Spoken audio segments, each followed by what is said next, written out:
Hello? Anybody home? Today, I want you to open your mind. I've almost come to the conclusion that the story is so damning that the mass of people can't deal with it. We are in process of developing a whole series of techniques to get people actually to love their servitude. We face a hostile ideology, global in scope, atheistic in character, ruthless in purpose, and insidious in method. For we are opposed around the world by a monolithic and ruthless conspiracy that relies primarily on covert means for expanding its sphere of influence. To change the minds and the attitudes and the beliefs of the people to bring about one world socialist totalitarian government. The potential for the disastrous rise of misplaced power exists. It has patterned itself after every dictator who has ever planted the ripping imprint of a boot on the pages of history since the beginning of time. If you can get people to consent to the state of affairs in which they are living, then you have a much more easily controllable society than you would if you were relying wholly on clubs and firing squads and concentration camps. Tools of conquest do not necessarily come with bombs and explosions and fallout. There are weapons that are simply thoughts, attitudes, prejudices. As you connect the dots between different people, organizations, religions, history, suddenly the picture starts to form. The kingdom of God is within man, not one man nor a group of men. Someone born in the United States is not more special than someone born in Mexico. Someone who is white is not more special than someone who is black. They're just vehicles for the consciousness to experience.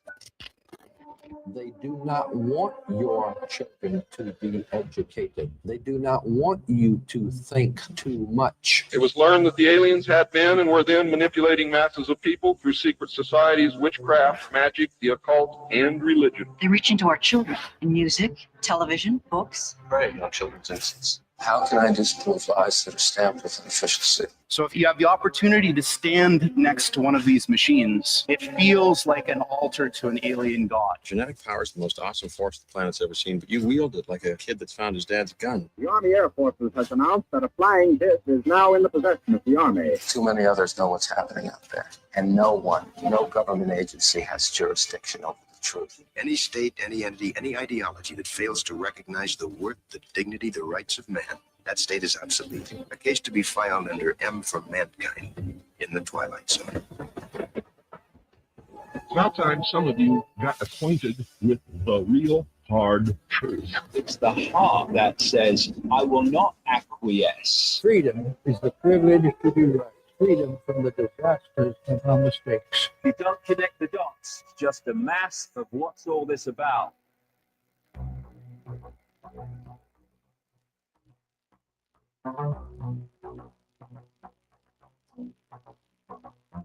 You are listening to the Secret Teachings Radio. I'm your host, Ryan Gable. Thank you for joining me for this Friday, August 8th edition, 2025, of the Secret Teachings Radio. If you'd like to email the show tonight, you can email me at rdgable@yahoo.com. And you can find the show online by searching www.tstradio.info. The website has our full show archive. It also has my books and links to social media like X and Facebook and YouTube, which we are live on tonight. For those of you in the audio-only archive, you can find this YouTube show or the stream on other social media platforms. It is completely free. You get the entire show, and you get the additional visuals that I will be placing on the screen as the broadcast proceeds. And that's because of listeners like you downloading the show, streaming the show, leaving us reviews, buying books, subscribing, etc., that we can continue to do this live video Friday night show and give it away for free. So thank you so much for supporting this show in whatever way that you do. Even if you just let the Spreaker stream run in the background, that helps us, that supports us, that helps to keep us independent Monday through Friday, 5 nights a week. And if it wouldn't be for you as a listener, wherever you might be in the world, if you help to support the show, you keep us on the air, independent, and allowing us to do what we do not just 5 nights a week, but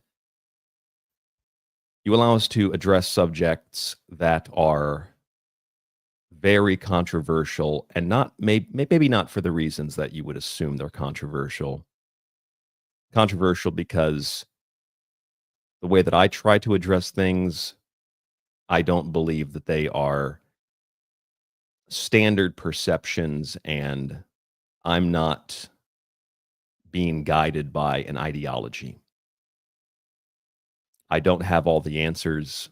I'm simply making observations, and a lot of the times my observations are outside of the norm. I don't listen to the news and watch the news and read things online and see things online and then decide I'm going to just repeat that today because that sounds like something I can believe because it aligns with my party or my religion or my whatever. Tonight on the show, we are going to discuss what I call lights, camera, anti-Semitism. If you're watching the video or if you saw the show promo, you'll probably notice that the promo picture for tonight is an image of young children. There might be some adults mixed in too, but young children with bowls or with large containers seemingly begging for food. And this image has been shared by Time magazine. It was on the cover, and it has now been shared all over the internet because of a report, quote unquote, that found that this particular image was actually staged.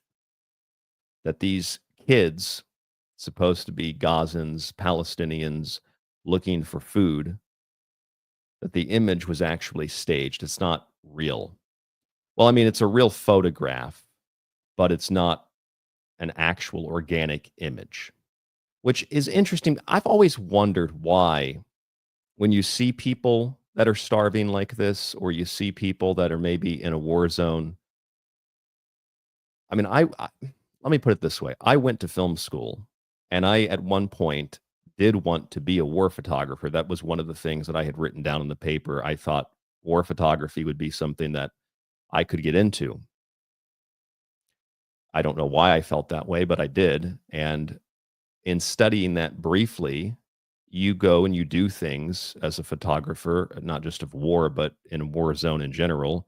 You document things that, from the outside looking in, it's kind of weird that someone's taking a picture of somebody bleeding out on the ground or somebody who would just have their legs blown off. But you're documenting that for people to see, and that can be used for propaganda, etc. So it's not that it's that weird for people to have their picture taken who seem to be starving. What's weird is that there's somebody taking a photograph of the person taking the photograph of people starving. That's what really intrigued me about this image from Time magazine. And if you've not seen the image, let me share it with you. This is a picture from a newspaper about how the picture of the kids, of the people that were starving, some of them adults, about how it's fake. And again, it's real, but it's a staged, it's a photo op. Okay, this is the image here that you see on your screen now. Somebody is taking a photograph of somebody else taking a photograph of people supposedly, reportedly starving. And when I first saw this image, I thought, that's really strange. If you don't know anything about war photography or any kind of thing like that, which I know very, very, very little, but I did go to film school and I did study that a tiny bit, you can understand why someone would take a picture of something like this, whatever the intention is, to document it, call it journalism, whatever. But this is somebody taking a professional photo of somebody taking a professional photo, which makes me think that something is off here. And so that brings me to this article. And this article is what has been shared all over the internet. It was a German report, initially a German report. This particular article here is translated into English, and it comes from a source that I've never even heard of before, although I've heard of a lot of German newspapers, never heard of Bild. And I don't know if it's obscure, or maybe I don't know my newspapers or something, but this is the article. It says, this Gaza photographer stages Hamas propaganda. And again, when I read that, I thought, who took the picture of the person taking the picture? Because it's not like someone took that image of this guy taking a photograph with a, I don't know, a cell phone.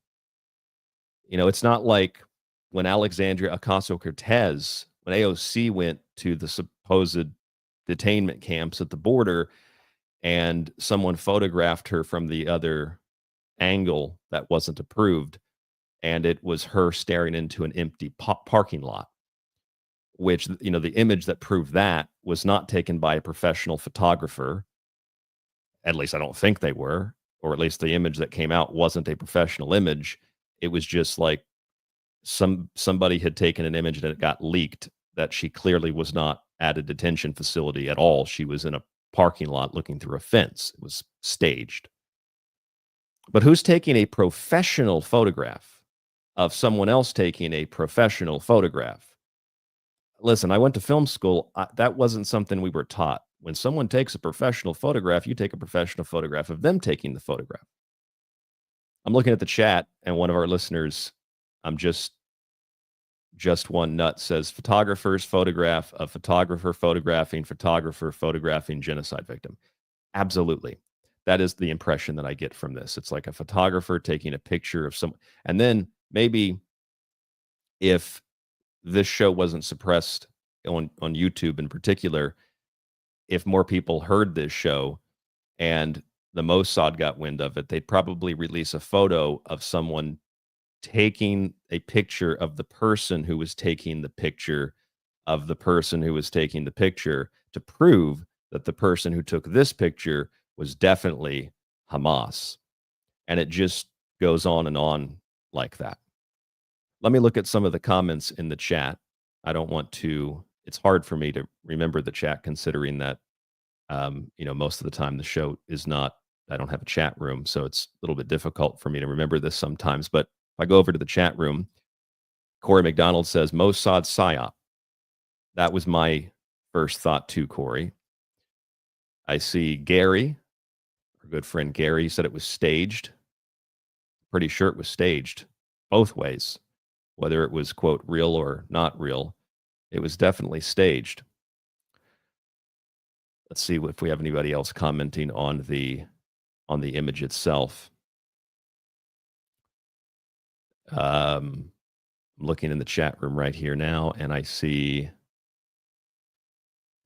Tyler says everything is fake. Well, it feels like most things are fake. This particular image is a real image, but it's definitely pretty sure it's fake. So this is what we're left with. We're left with these two images here.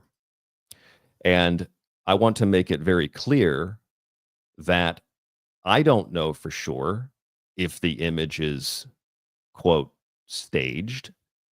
They're telling us it's staged Hamas propaganda. But what I do know is normally you don't have someone taking a photo of someone taking a photo of somebody taking a photo. That's the reason that this seems fake to me, beyond the person taking the photo of the person taking the photo, is the fact that this particular image has been used as evidence, as proof that there's no starvation at all in Gaza, that Palestinians are not starving at all. There's no starvation. And honestly, I wasn't, you might think that I was considering how much I talk about this, but I wasn't really that aware of the recent starvation stories because I've heard these stories for decades, that people are starving or that food trucks have been destroyed or looted by Israelis or by the Mossad or by the IDF, specifically by the IDF. And I say Mossad because you see videos of that. I don't know if that's real either. I don't know what's real. I mean, we're dealing with a country that their intelligence agency is considered one of the best in the world, and whose intelligence agency goes by the motto, by deception we wage war. So I'm pretty sure that if anybody is staging photographs, it's not Hamas, which are not people comprised of the types of backgrounds, mentalities, and it's not people that have the resources to do stuff like this, like Israel does. I mean, for example, ask the question, does Hamas control mass media in the United States? Who controls Time Magazine? I was wondering, who controls Time Magazine? Who has the ability to put this fake image out there? And I looked it up, and it only took me about 15 seconds to find who runs Time Magazine. Would anybody like to take a guess who runs Time Magazine? It's not Hamas. Time Magazine used to be a part of Time Incorporated, but it was recently purchased in 2018 by Mark Benioff. Its chief editor is Edward Felsenthal. Both Mark Benioff and Edward Felsenthal are Jewish. In other words, put it real simple, Time Magazine is run and edited by Jews. It is not run and edited by Palestinians or Hamas, which means that these people that got the photograph and then sent it to Time Magazine, did they trick the Jews that run it to publish this fake propaganda? I thought Jews had the highest IQs in the world. At least that's what the media tells me all the time. It's not true. People in Singapore, people in Taiwan, people in South Korea, people in China, people in Japan have the highest IQs by 7, 8, 9, 10 points on average above the non-Asian or non-Eastern countries. But these are really smart people, supposedly, and they got tricked by the Hamas propaganda. And then conveniently, that propaganda has been used to discredit all of the starvation stories, which, again, I've heard these stories over and over again over the years. I didn't hear about the recent ones because I'm remembering these stories from 2024, 2023, 2022, 2021, and so on and so forth, going back decades. So I'm not really sure that there's any kind of new story there, which adds another layer of complexity to this.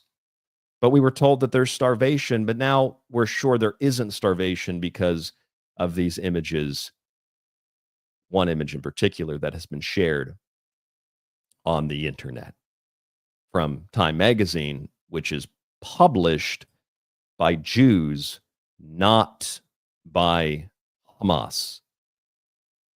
Edited by Jews, not edited by Hamas. Now, that's important.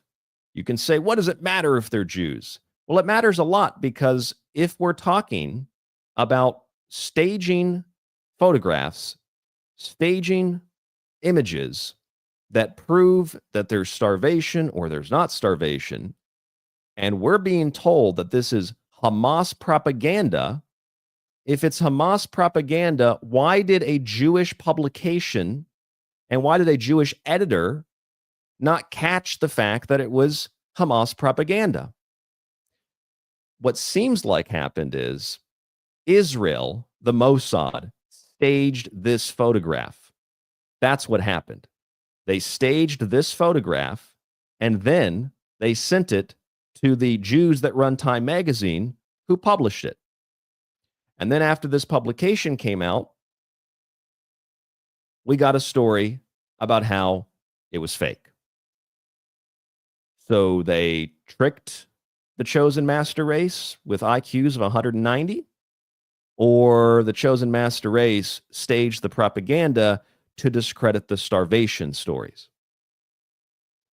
And despite the fact that I'm heavily well read on this subject, the starvation story was not something that was at the top of my list. Now it is, because now I'm pretty much sure that there is intentional, yes, indeed, intentional starvation, something akin to what happened in Ukraine, except that was probably less deliberate. What's happening in Gaza is certainly more deliberate, but something that's going to lead to a lot of people dying as a result of not having food. And this isn't the only example we have of this. We have lots and lots and lots of examples of this. We have lots of examples. So many examples. It's kind of hard to select the ones that we should focus on the most. It's kind of hard to figure out which ones to talk about. I want to show you this story too. This is from the BBC. And the BBC reports that one of the individuals, at least it appears to be, one of the individuals in a photograph from the BBC for starving people. Israel says it will open routes to allow aid convoys into Gaza. Here are the starving people, and it's the same woman, it appears, wearing the same thing, it appears, from Time magazine to the BBC. So that tells me very likely it's not just a matter of the image being staged. These are literal actors. They have literal actors who are placed in front of a camera. They take a picture to create fake starvation stories. And you wouldn't do that unless you're trying to cover up for real starvation stories or trying to discredit real starvation stories. Real famine. I think it's more technically starvation, but I've heard some people say famine. And then you have a photographer take a picture of the people staging it in order to discredit the actual legitimate images. And the people that published this are Jewish, not Palestinian. They're not Hamas. Time magazine is not run by Hamas, which if you think it is, that's kind of like thinking, well, you know, Hollywood's run by Arabs and it's a primarily Chinese enterprise now. China has a lot of influence, but it's not run by China. And, you know, these media outlets and the people like Tucker Carlson, they're actually paid by Qatar or Qatar. Qatar is the one that's really responsible for 9/11 and killing JFK. And you see this kind of propaganda all over the internet. But these news sources are not run by Hamas. They're run by Jews. I don't know what I'm supposed to do with that information. Am I supposed to ignore it? Shouldn't matter if they're Jewish or not, Ryan. Why do you have to call out the Jews? Because they published fake stories to discredit real stories, and the people that published them and edited them were Jews, and they have a vested interest in protecting Israel. They have a vested interest in protecting their mythology and their narratives. They don't have a vested interest in telling the truth. And again, there's a lot of additional examples of this. There's so many examples of this, I don't even know where to start. Maybe we could look at the story of Eva Schloss. Eva Schloss is a relative of Anne Frank. She's the stepsister of Anne Frank. And this is Eva Schloss on American television confirming that camp photographs, concentration camp photographs, were faked by the Soviets, by the communists, by a group of people that were primarily comprised of Jews. Jews faked concentration camp liberation photos. This is a fact.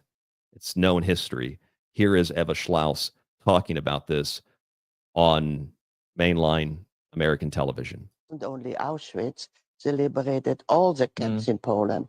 And that is really not known.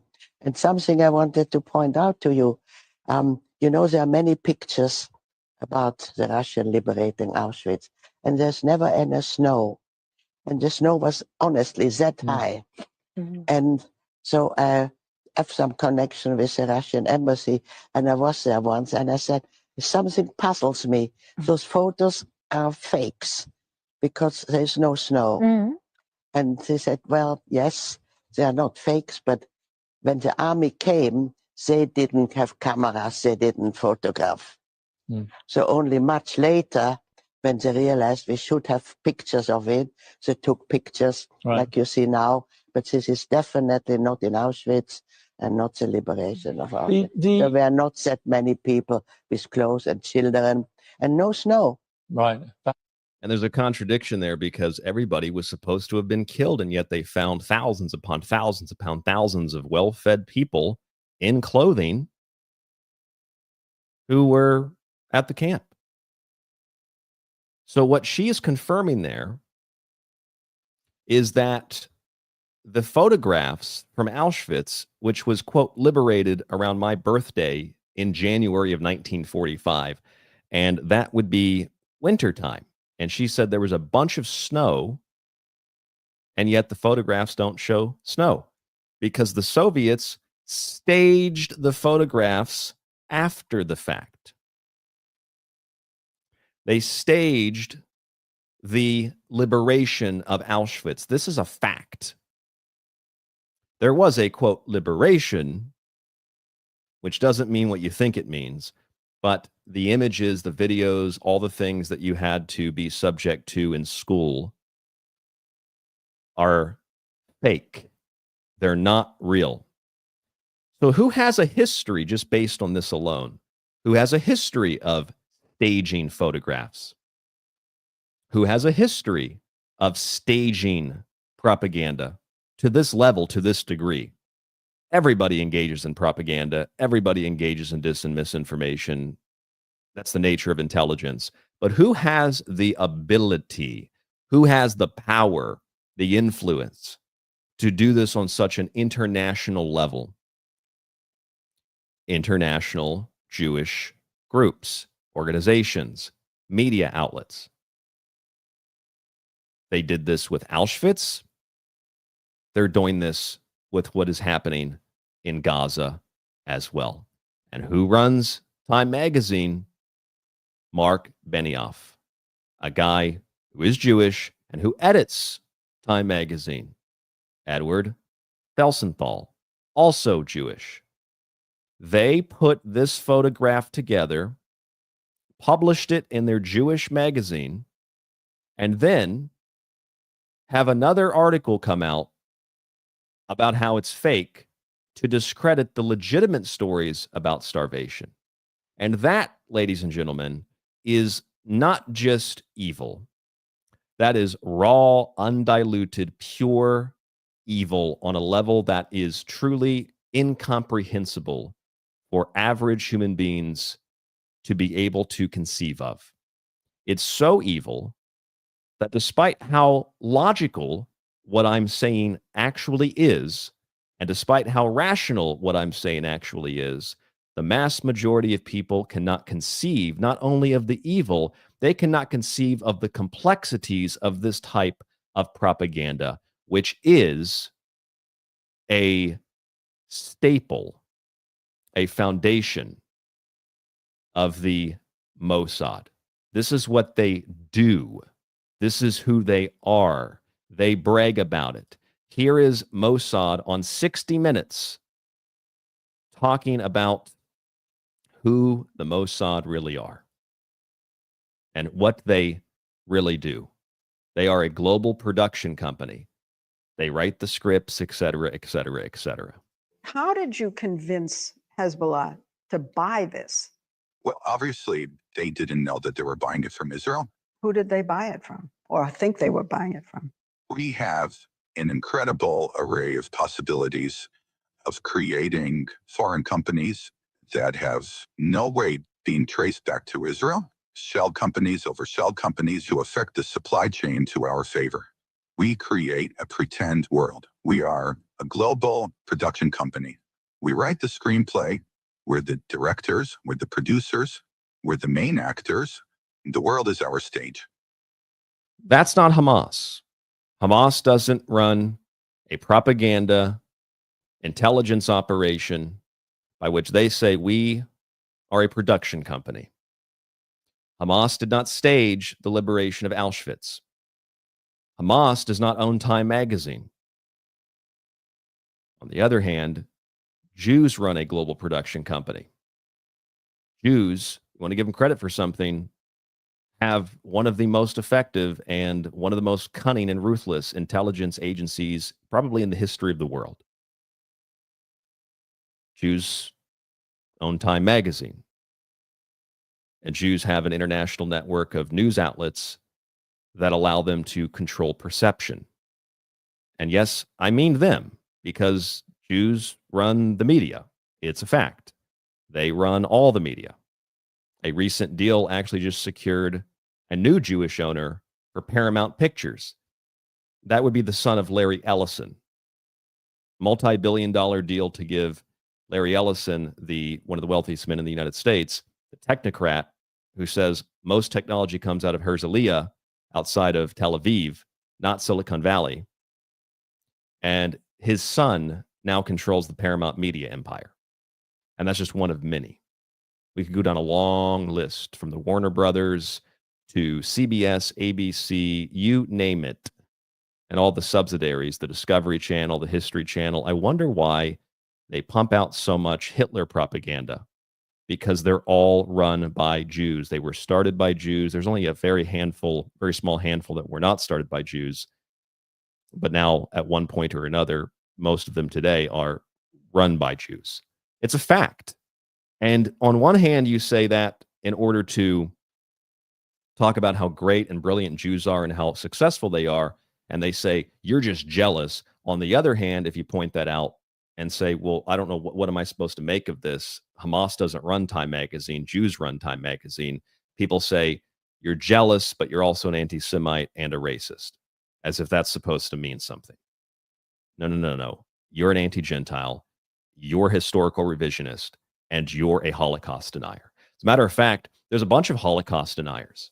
I'm not one, because here in Japan, where I am, it's Saturday, August 9th, 2025. Do you know what happened on August 9th? August 6th? Back in 1945? The atomic bombings of Hiroshima and Nagasaki.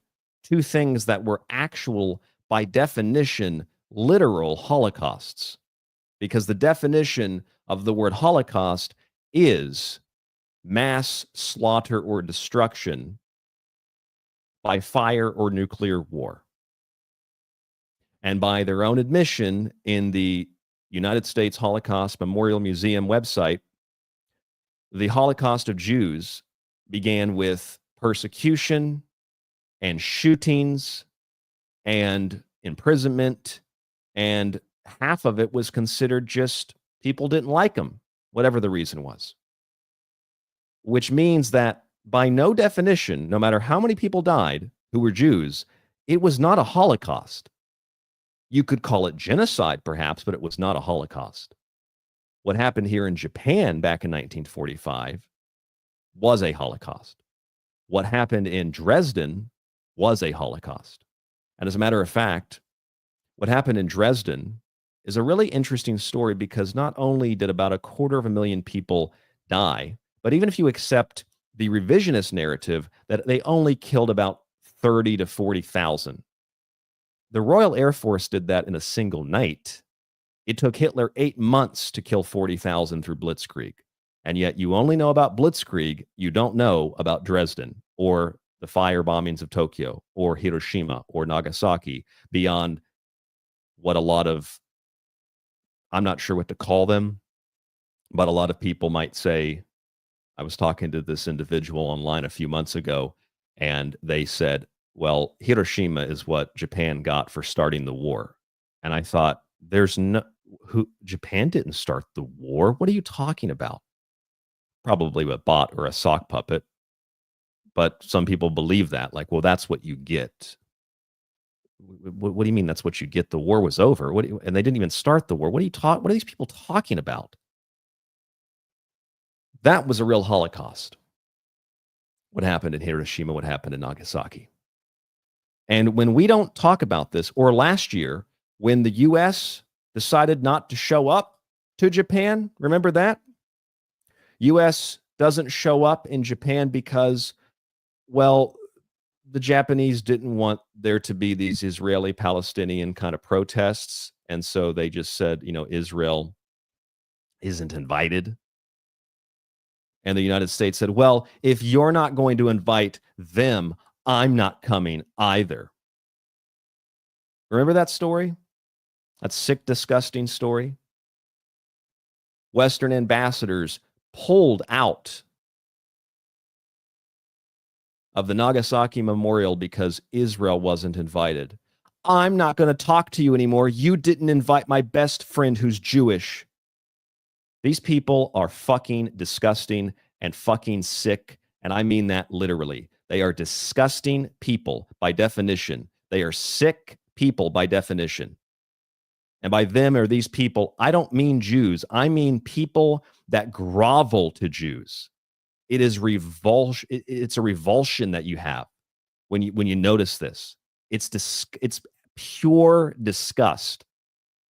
The American government told the Japanese government, yeah, we're not going to come to the Nagasaki Memorial because you didn't invite Jews. I don't think Jews should ever be invited.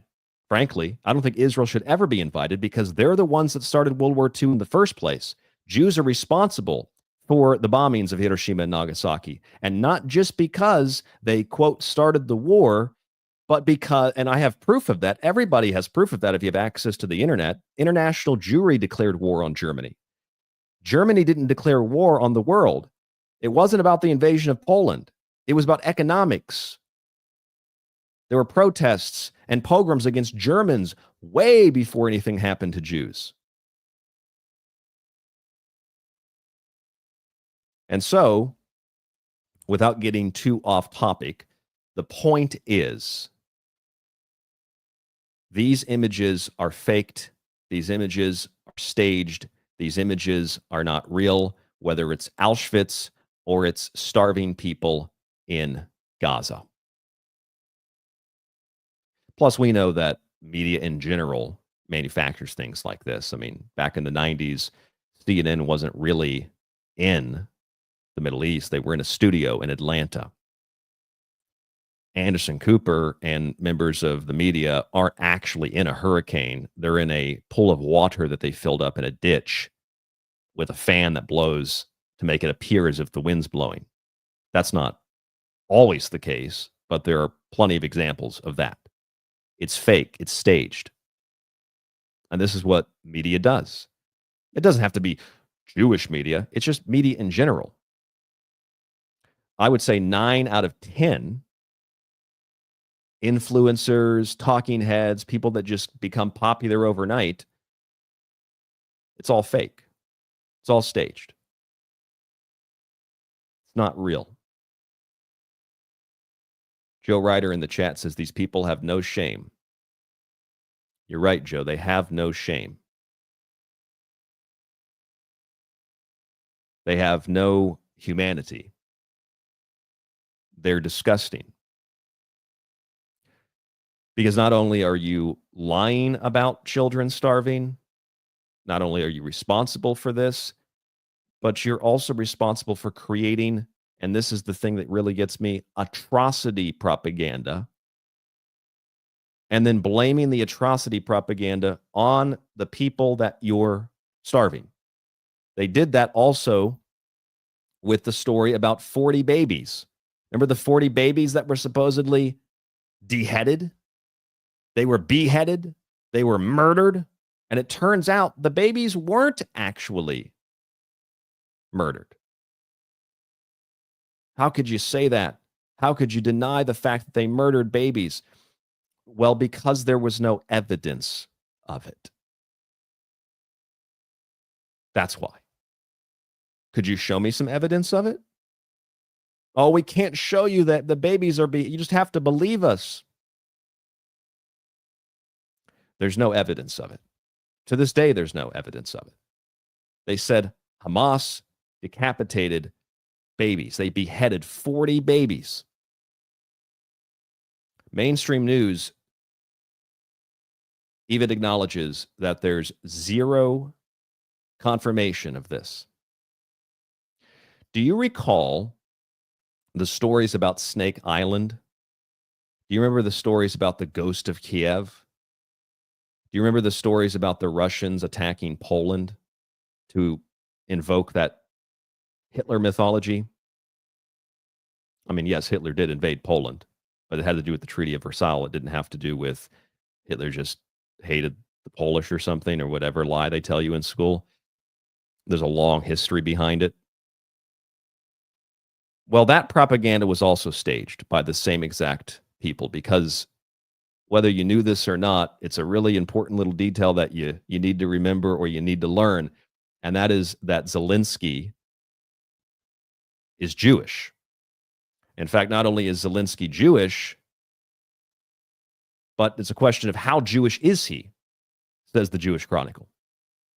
And not only is he Jewish, and we can debate on how Jewish he really is, but I recall Time magazine saying that Zelensky couldn't be a bad guy. Zelensky couldn't be in control of the Azov battalion or working with them. I remember reading that because he's Jewish, so he can't be associated with Nazis because he's Jewish, as if that makes any sense at all. In fact, he reportedly asked, or rhetorically asked, Putin, how could I be a Nazi? I'm a Jew. I can't be a Nazi. I'm Jewish. This is the Ukraine that staged stories about attacks on Poland when it was actually a Ukrainian rocket that was built in Russia that the Ukrainians fired and hit Poland. And then they lied to the international community, and the Jews in the Western media, quote unquote Western media, published that story to provoke war with Russia. They lied about the rocket hitting Poland too, the missile. They also lied about the story of Snake Island. Those soldiers are still alive. They didn't say, screw you, Russia, and were killed in barbaric ways. No, those soldiers never died. Maybe some of them did, but the mass majority of them are alive. Just like the hijackers on 9/11, they're alive. And the ghost of Kiev, some fighter pilot who was single-handedly protecting Kiev, shooting down all these Russian planes. Well, the ghost of Kiev was a ghost. It's not real. So they stage the stories about the ghost of Kiev, Snake Island, the attack on Poland. They staged the photographs from Auschwitz. They staged the photographs from Gaza to discredit what's happening there. This is pure evil. And the motto of the people that are not supposed to be doing this, the people that are trying to get the truth out, we're told, the moral people, their motto is, by deception we wage war. Their motto is, we are a global production company. And so they sell us atrocity propaganda like beheaded babies. Just like the images, I can bring this up in real time and show you, just like the images that the Jewish media produced to suggest that the Germans were putting babies on bayonets going back to World War I. You ever seen those images? That the Germans put babies on bayonets and marched into battle with those babies on the bayonets. Here's an old one here. Atrocity propaganda. They use babies. They killed babies. And hey, everybody does it. Both sides do it. Both sides are responsible for producing that kind of propaganda. Because when people talk about what's Israel doing in Gaza, they're talking about, oh, they're killing and starving children. Well, that's just the same kind of a thing. It's the same thing to say that they're killing children. No, they're killing children.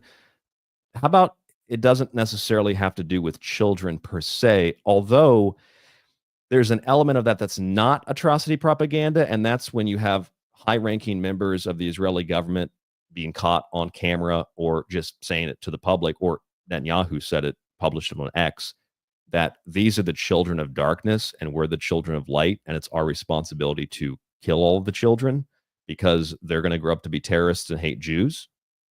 So in other cases, it's not atrocity propaganda. But look at this story. I thought this was really interesting. U.S. envoy to Israel taunts Starmer and likens Gaza assault to the Dresden bombing. When have you ever heard Dresden brought up anywhere outside of the secret teachings and maybe some random history podcasts that you listen to? I thought this was really weird, especially considering that today, at least where I am, or we could say this week, is the anniversary of the bombings of Hiroshima and Nagasaki. Huckabee reportedly linked what's happening in Gaza, or I guess the U.S. envoy, links it to the Dresden bombing. To what extent that relates to the true history of it, I thought that was really, really weird. And if you want to read this story, you can read the story. You can see it on your screen. Type in Israel, Gaza, Dresden. It'll come up probably one of the first searches. This was published today, Friday, your time, Saturday, my time. Huckabee says, did the UK surrender to Nazis and drop food to them? Ever heard of Dresden, Prime Minister Starmer? That wasn't food you dropped. If you had been Prime Minister, then the UK would be speaking German. Probably would be a better thing if they were speaking German, but that's another element entirely separate from tonight's show. So I guess what Huckabee is saying is it's a good thing what you did to Dresden. It's a good thing what your country did to Dresden. Well, hold on a second. What they did at Dresden was not attack the military. They didn't attack Nazis. They slaughtered people. They murdered Germans, refugees, people that were fleeing. And they claim, when you do get to the facts, there's little tiny traps everywhere. Well, they were Germans, but they were Nazis, or they were fleeing the Nazis. The Germans didn't like the Nazis either, which is total nonsense for lots of different reasons. No. They were people fleeing Allied bombing. They were people fleeing from having no resources, no food, no water. They were people who were fleeing war. And then the Royal Air Force decided to light Dresden from top to bottom, side to side on fire, to the point where even the psychotic pilots who did that, and they were psychotic, they could have said, I'm not going to do this. This is wrong. Even some of the psychotic pilots did start to say that and think that. In fact, that was the first time the U.S. military, the U.S. Air Force had done something like that during the war. And many of the U.S. pilots said, this is wrong. We should not be doing this. They weren't bombing Nazis, whatever you think of Nazis. They were bombing families that had left war zones, and they burned them alive. There's descriptions of what they did at Dresden in which people had fled, because this was an overnight bombing campaign. People had fled who were already fleeing. They had fled the shelters and places that had been bombed out in Dresden that were on fire, and they fled down to the river. And then the Royal Air Force came in and incinerated them too. Oh, look at the refugees that are fleeing the place we just bombed. Let's kill them too. So I think Huckabee is a little bit confused here. I'm glad he brought up Dresden, but it's not a good thing what they did at Dresden. In fact, what the Royal Air Force did at Dresden is equivalent to what the Israelis are doing in Gaza. That's the real historical connection. It's a sick one, but it's the real historical connection. You might also remember this story. We're going to get into this a little bit later. Remember a couple of years ago, back in 2021, where the National Archives put a hate speech warning on the U.S. Constitution. Something like that just happened recently, where key sections of the U.S. Constitution just got deleted from the government's website. Now, apparently it's back up, but part of the Constitution got deleted. The interesting thing is the part that got deleted was the part about habeas corpus. And why that's interesting is because we have a guy named Stephen Miller who's Jewish and who was responsible for talking about the habeas corpus being suspended. So more on that later. And more on the fact that Jews are openly, and have been since 2016, trying to get Donald Trump to officially acknowledge that the Noahide laws, meaning that you are forced to worship the Jewish God, are going to supplant the U.S. Constitution. And then you're telling me the Democrats who get half their money from the Jewish lobby, they put a hate speech warning on the U.S. Constitution? You're telling me that now the Republicans, with all their Zionists and all their Jews, are deleting sections of the Constitution from the government website, and then when people find it, oh, that was an accident. We didn't mean to do that. It was a glitch. No, Jews hate the U.S. Constitution, apparently. If you're Jewish, what would you like me to say instead? Some bad Jews? It's like the mass majority. It's apparently the mass majority of them. But again, like I said, if we have time, more on that later. But that idea of racism, hate speech, racism, that actually should be addressed in order to proceed with the show tonight. Because do you know where that term came from? Do you know where the term racism came from? Racism was first used as a word to describe, get this, it was first used as a word to describe anti-Semites.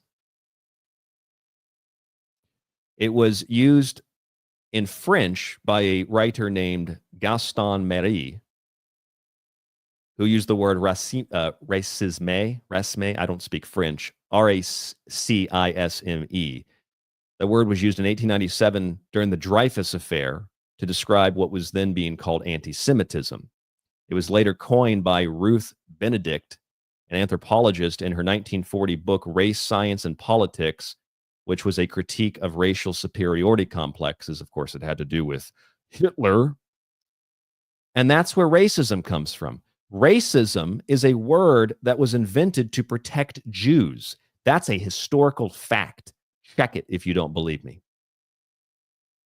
Did you also know that the NAACP, the National Association for the Advancement of Colored People, or if you're like me, the National College Sports Association, I always get the two confused, NCAA and NAACP.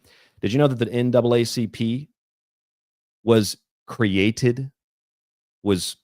founded by Jews? Did you know that? Did you know that Black Lives Matter is a Marxist organization, which is a Jewish political movement? Did you know that Black Lives Matter had one major supporter, and that major supporter was the Jewish community in the United States? They took out full-page ads in newspapers they didn't own with money that they don't have to encourage people to support Black Lives Matter. Jews did that, not blacks. And I wonder how exactly could blacks do that when they're supposed to be so downtrodden and beaten? How exactly could blacks do that? They couldn't, because blacks are controlled by Jews. Jews control the black music industry. They degraded it and deteriorated it into what it is today. It's a historical fact. Jews control most of the predominantly black sports leagues, and Jews control most of the social justice movements.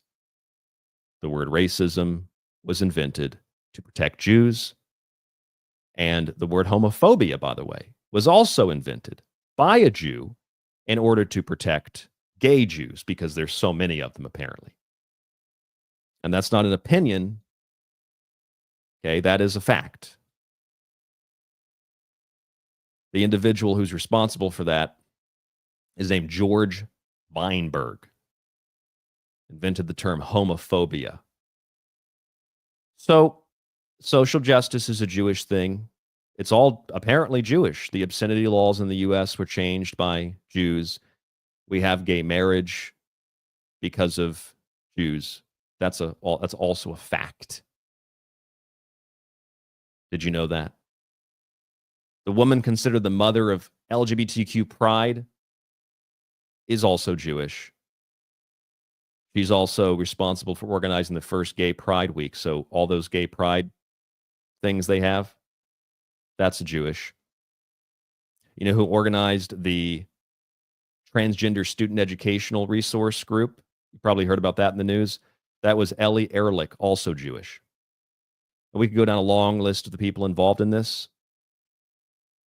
But racism, homophobia, LGBTQ, social justice, all of this stuff is Jewish. The NAACP is Jewish. Black Lives Matter is Jewish. Where do you think the police train? You know where the police in the United States go to train?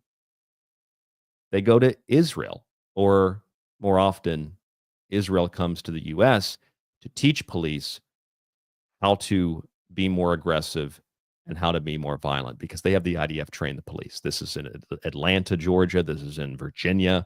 This is in California.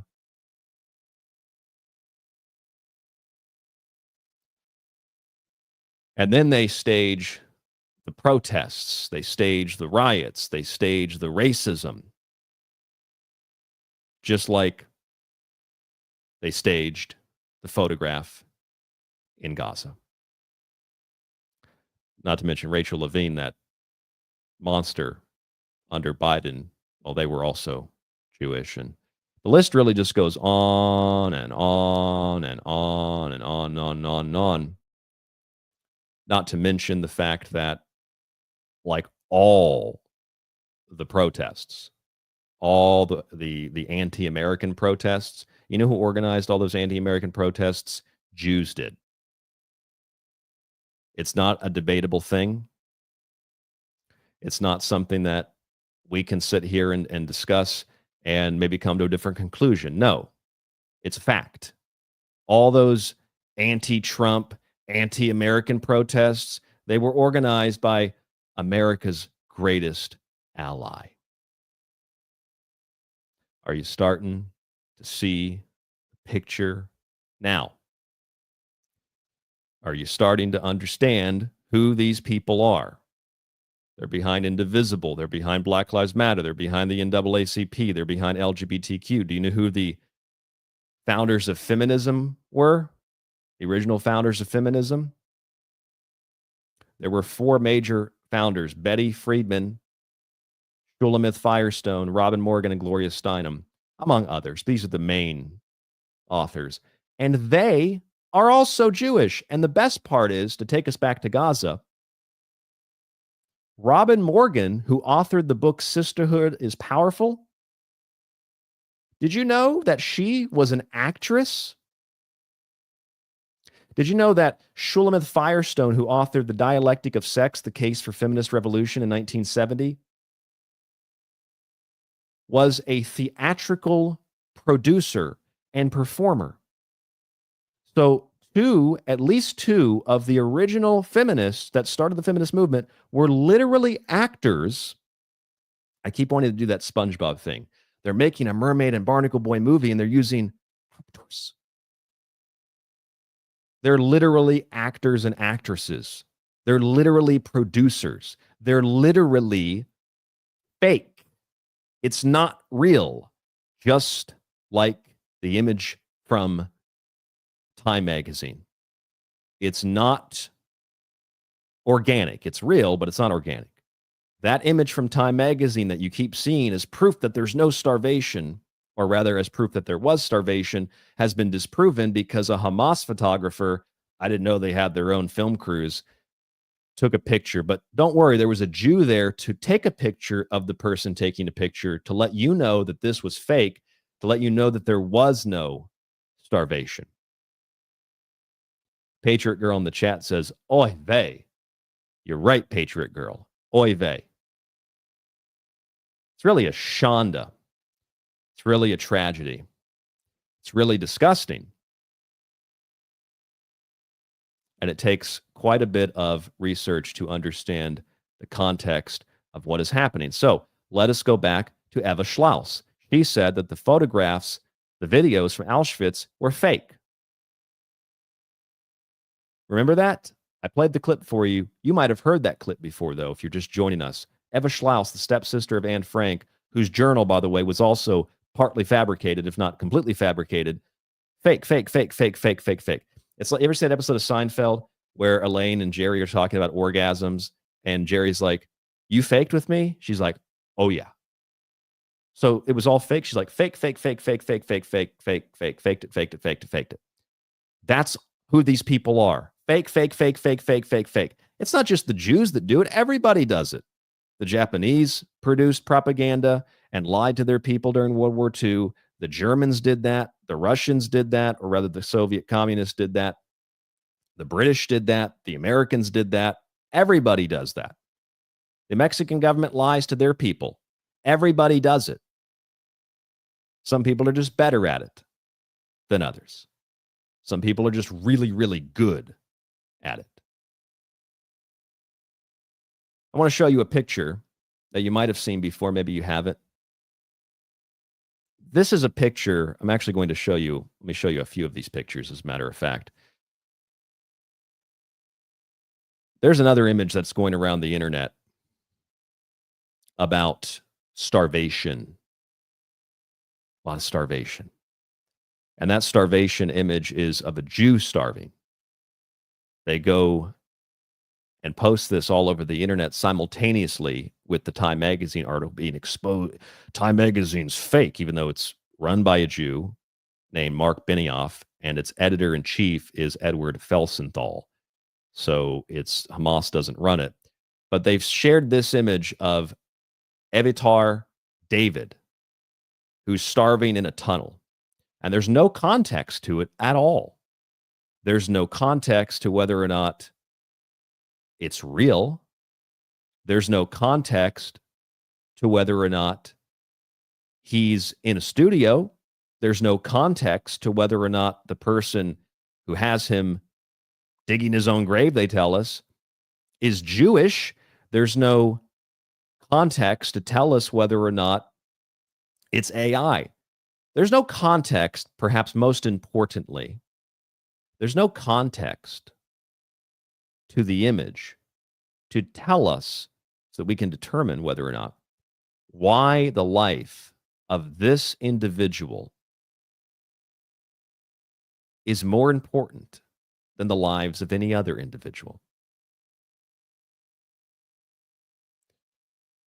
So exactly how am I, as a human being, supposed to look at a photograph like this of the starving people and then be told it's fake because someone staged it and someone took a picture of the staging, and then think, okay, that must mean nobody's starving. Not a single person is starving. But then be shown this image with no context and believe that not only is someone starving, but a Jew is starving, so that means they're more important than the rest of us. Now, granted, not every Jewish person thinks this, but this is part of the theme of my new book. These words, these terms, these movements, these political ideologies, Zionism, Jewish superiority, the master chosen race, I call the chosen syndrome. These things hurt Jews as much as they hurt anybody else. Because if you're Jewish, like if you're black and you're in the ghetto and you decide, you know what, I'm going to work really hard and I'm going to get my high school degree, my diploma, and then I'm going to go to a fancy college. You know what people are going to do to you in black communities on average? They're going to look at you and they're going to say, what do you want to go to college for? Be like one of the white people, as if learning is somehow a white person thing, which is really disgusting. They've convinced black people that wanting to learn how to read, write, and know how to say ask. I don't ask you something, I ask you something. That somehow that's racist. You want to be white to know how to pronounce ask correctly. The same thing they do to blacks, they do to their own people, they do to Jews. Because if you say, I don't support this, you're a self-hating Jew. Look at Glenn Greenwald. He's Jewish. They will smear him with sex blackmail because he says Israel blackmails people. So Israel's like, we don't blackmail people. Look at this sexual stuff we have on you. Yeah, that's the point. And that's either delusion or people are convinced that they have so much power, it doesn't matter how hypocritical they are. What are you going to do about it? So not every Jew believes or thinks the same thing or the same way. You look at this individual who's starving, and if you're like me, you think, where's the context? And even if this person were starving, why is his life more important than anybody else's life? I don't understand. Why is his life more important? Why is a David more important than a Muhammad? Why? Serious question. I don't know if the images and the videos of this guy are fake. I honestly don't think that they're real or fake because, again, we're dealing with is it organic or not organic? That's the most important thing, I think. But when you're looking at this image, oh, it's so horrible. And then they invoke the Holocaust. You know that these people were forced to dig their own graves. Where is there a record of that? There is no record of that at all. No record of that. In fact, we should note, considering that there's a tremendous amount of Holocaust comparisons to this image of this David kid, we should note that a large number of these Holocaust stories have been fabricated and admittedly fabricated, and then much later on admitted that, yeah, they were fabricated and they were made up and they were fake. Here's an example on Good Morning America about just that. Take a listen to this. Why did you do it? Why did you tell such a big lie to so many people for so long? It wasn't a lie. It was my imagination. And in my imagination, in my mind, I believed it. Even now, I believe it. How can you say it wasn't a lie? It wasn't true, and you know it's not true. Yes, it's not true. But in my imagination, it was true. Rosenblatt says he made the story up to give people hope and to promote understanding about the Holocaust. But members of his own family say his real motivation was money. So you were not motivated in any way by money? No. This is from your son. He said that he knew you were lying for years and he couldn't get you to stop. And here's his quote. It was always hurtful. My father is a man who I don't know. How do you respond to that? I don't know. I can't respond to it. I don't know why he said it. Herman and Roma Rosenblatt told their false story publicly for more than a decade, but it all fell apart about 6 weeks ago. Why did your wife agree to go along? So this is a guy, his name is Herman Rosenblatt, and he faked Holocaust stories. He admitted that he faked them. And then when he gets caught faking them, he says, no, it's my imagination, which is interesting because when I went to a conference in Las Vegas last year, was it last year, the year before last? And I got into a discussion with some of the people there. It started with Jimmy Church, but some of the people that were defending him came up and said that Corey Goode might have made up the stories, but he believed them. And that's why they're still true, even though they're fake. Same exact thing that Rosenblatt is saying here. He believed them, so they're not fake. How can you say that they're still real because you imagined them? So that means it's a lie. You lied about it. And then his own son says, I don't know my own dad. I guess his son's an anti-Semite, right? And that he did it for money. So let me get this straight. A Jew lied to his own son. His wife, we assume is Jewish, went along with the ruse to make money, which is a nasty stereotype about Jews. And they were making money off of lying about the Holocaust. Do you think that it's not maybe a little bit possible that a large number, a significant number, if not the entirety of all the stories told at Nuremberg were also fake? We're also a result of greedy Jews being given money to tell fake stories, being given money by international bankers, corporations, and the international Jewish congresses and groups and organizations in order to fake stories, to make up stories. There are more cases of Jews making up Holocaust stories, far more evidence, like overwhelming evidence, than there are pieces of evidence and proof that Hitler directly wanted to murder every single Jew and had that plan secretly since 1933. In fact, there's zero evidence of that. Zero. There's never been anything ever identified that that was a plan. So they've changed the narrative over time. It started with persecution. But yet you get people like Rosenblatt who literally make up Holocaust stories for money.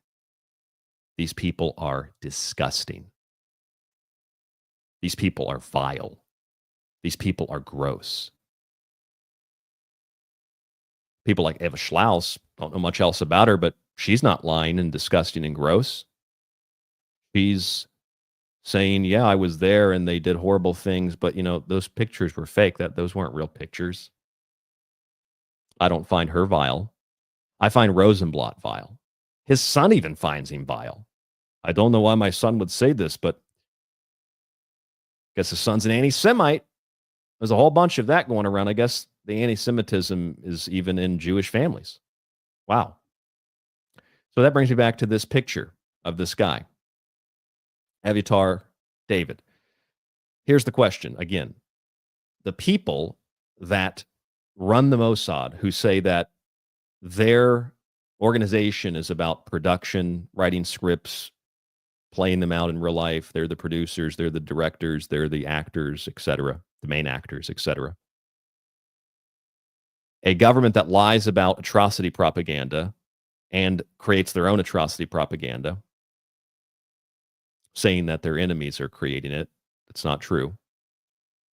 Jews that are primarily in control of media, from entertainment, all the Holocaust propaganda, to media, where they're constantly reminded you of the Holocaust, but nothing about Dresden or Tokyo or Hiroshima or Nagasaki, which we remember this week, those of us who know history.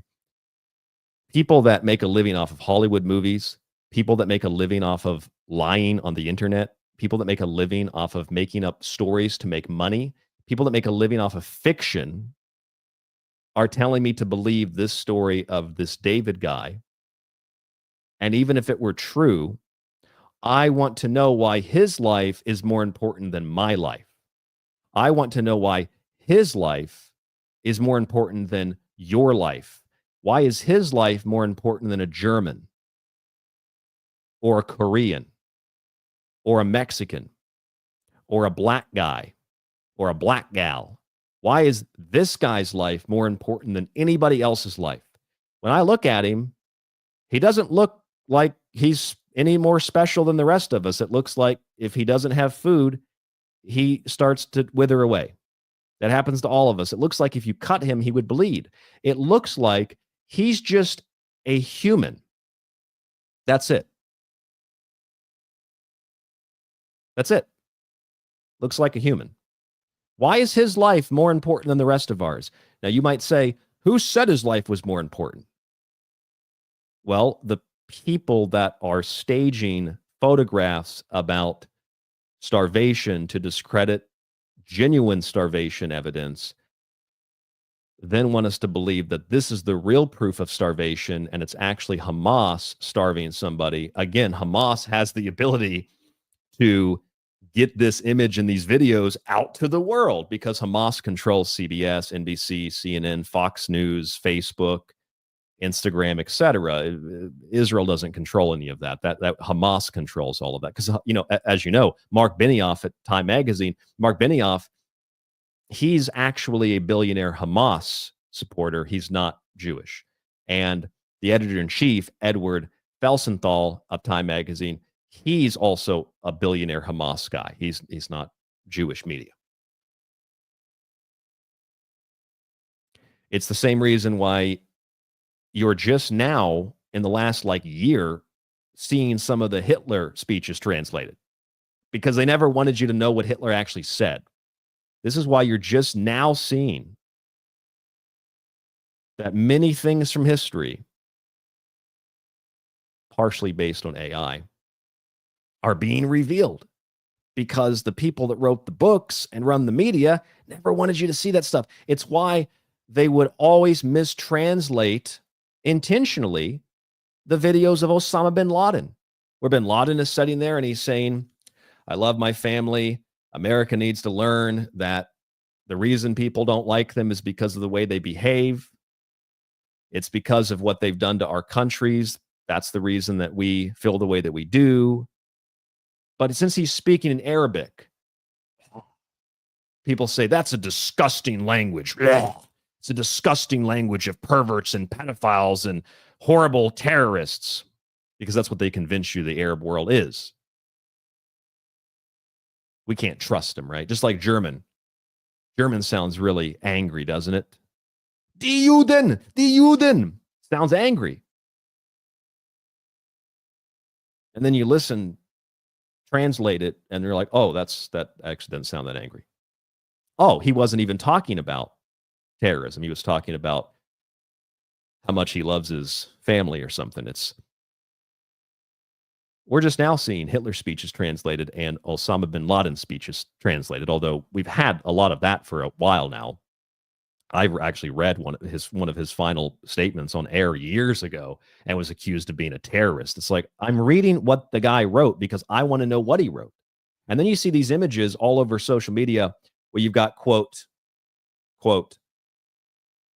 soldiers on the battlefield who are finding copies of Mein Kampf in the houses of Palestinians, which I find really interesting because that stuff is hard to find in a first world country like the United States of America with access to so much shit online. We don't even know what to do with it. And it took me a long time to find a copy of the Murphy edition of Hitler's book. I've got a copy of it now, but it took forever. In fact, I called bookstores. I called liberal bookstores in Tucson when I lived there. And I talked to some super hyper mega liberal. And I said, do you have, and at first I was like, I wonder if they're going to get upset of me even asking the question. They're just going to hang up the phone. And I was like, you have a copy of Mein Kampf? And she said, oh, actually, sometimes we get those in, but it's really, really rare. And we get in the new editions when we do get them in, like the newer translations, when we do get them in. And, but we don't really get them anymore. And I said, why? And she said, I don't know. They just don't want to order them anymore, or there's a lot of people not printing them anymore, which I found out was true. Barnes & Noble won't sell them anymore. It's a German company too, I think. They won't sell them anymore. Can't get them on the website. And so I'm talking to this woman who's like a mega liberal, and we're discussing this, and I say, well, I'm just curious, like, didn't they used to like want people to read that book? And she said, yeah, exactly. You were going to read it because you wanted to learn how evil Hitler was and learn why we shouldn't, do these kinds of things. I said, yeah, that's what I thought. See, now they don't even want you to read Mein Kampf. So how exactly, this is the big question for me, how exactly are people getting copies of Mein Kampf in Gaza? You can't get a grain, but you can get a copy of Mein Kampf. Here, I'll give you an example of this. It's all over the internet. I'll give you an example. Israel Defense Forces official page on X. Never again is now. IDF forces discovered a copy of Hitler's infamous book Mein Kampf, translated into Arabic, in a child's bedroom used as a Hamas terrorist base in Gaza. Oh, so the child, the infant was also reading Mein Kampf. Wow, that's a smart baby.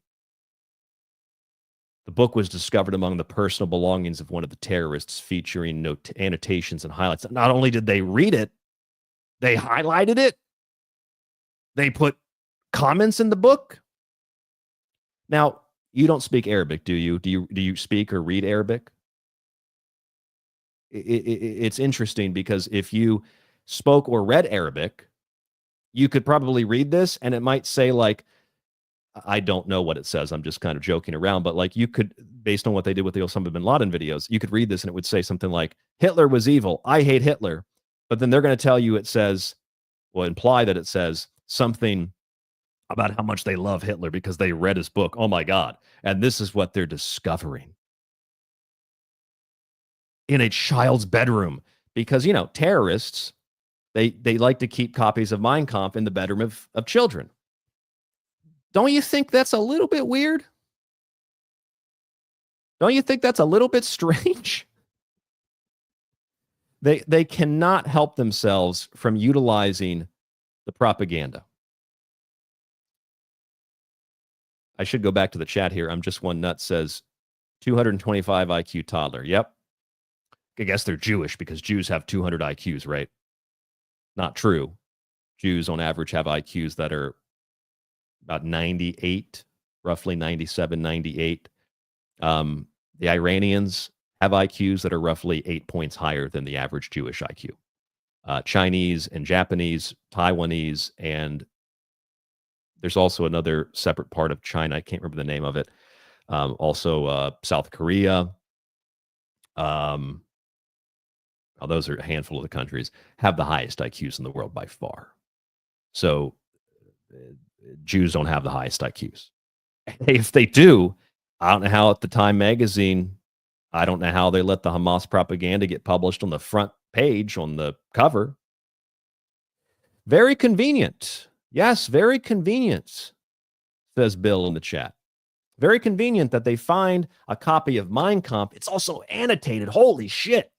And they highlighted it in a child's bedroom because you got to get that extra atrocity propaganda in there. Not only were they reading it, but they put it in their kid's bedroom. The kid's going to have nightmares.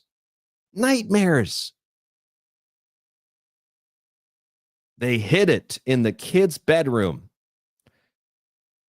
I'm surprised the IDF, frankly, even found it in the kid's bedroom because most of the time the IDF is busy putting on the clothing of the women that live there and dancing around and grinding on each other like a bunch of perverts that the majority of them are.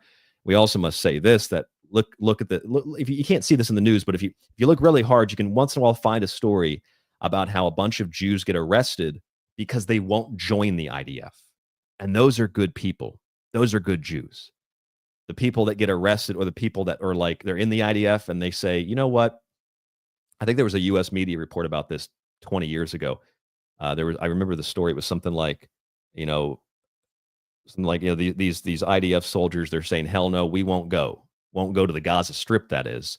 And they've chosen to go to jail instead. Those are good Jews. They're actually probably Jewish.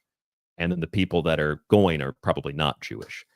But when they find copies of Mein Kampf, and there's a bunch of these too, they find these all the time. They must keep copies of Mein Kampf on them, the IDF, and then they plant them in the house, like what Dave Chappelle said about when they got a black body and they just sprinkle a little bit of crack on top of it. Pretty crazy. Kid reading Mein Kampf. I don't know how. That's not true. I do know how. I understand why people believe this stuff because it's just about the optics of it. And most of us have no time to sit down and go through all of this stuff. So you have to have the background knowledge. You have to have the ability to discern. You have to have the ability to step outside of your political and religious and mythological paradigms. You have to have the ability to think critically. And then you have to have the time to sit and look through all this stuff to be able to determine what is kind of real and what is kind of not real. And most of us don't have time for that. And even me, it drives me crazy. I just feel like I'm losing my mind half the time because I can't sit here and stare at this stuff all day. I was supposed to not have to do anything yesterday, my time yesterday. And like Fridays are one of my days off from radio because I do this early Saturday morning. And I ended up half the day on the computer preparing tonight's show, just thinking, I got to get that image. I got to get that photo. I got to get that video. I got to get that link. I got to get that article. I got to get it because I don't want to sit here on air and scramble for things because I feel a responsibility, even though, like, you know, a couple thousand people watch the video and then it only has like 400 views. You know, most of our viewers, or rather listeners, are in the archive. This is just a free, fun thing we do on the weekends, or rather for me on the weekends, but for you on Friday night. But I can't half-ass it, so I find myself just totally obsessed with this stuff, and it really gets at me. The image that you see on your screen now was taken in 1938. It depicts Dachau concentration camp, which was a prisoner of war camp. And here is a famous picture of a fat Jew who, I mean, if you put Winston Churchill's head, you wouldn't be able to tell if it was Churchill or a fat Jew. Really, frankly, what's the difference? But this image right here kind of proves that the Nazis didn't starve people then. Because the thing is, if one image, a single image, indicates that something is fake, right? Like this image from Time magazine is fake because someone took a picture of someone taking a picture, taking a photograph, someone else taking a photograph, someone else taking a photograph of people starving, which is fake. And this image here is proof that someone's starving. Then isn't this proof that Jews didn't starve to death? Is it? I'm asking, not for a friend, I'm asking for myself. Isn't that proof then of Jews not starving to death? Although it's really interesting that that's even a historical thing. It's really interesting that's a historical thing because I have read the Red Cross reports. This is important. I've read the Red Cross reports, folks. I've read the Red Cross reports where they're talking about how the reason that there was starvation had to do with roads and railroads being destroyed toward the end of the war, which means the Germans never starved anybody to death. The starvation was a result of war, and it was a result of Allied bombing campaigns. That's a fact. You can take that to the Jewish bank, and you can cash it.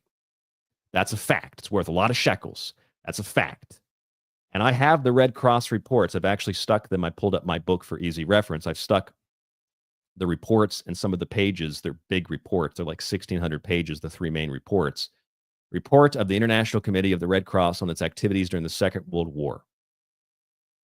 And I've stuck the important pages in my new book so that you can see the actual pages and not just read the quotes that I provide.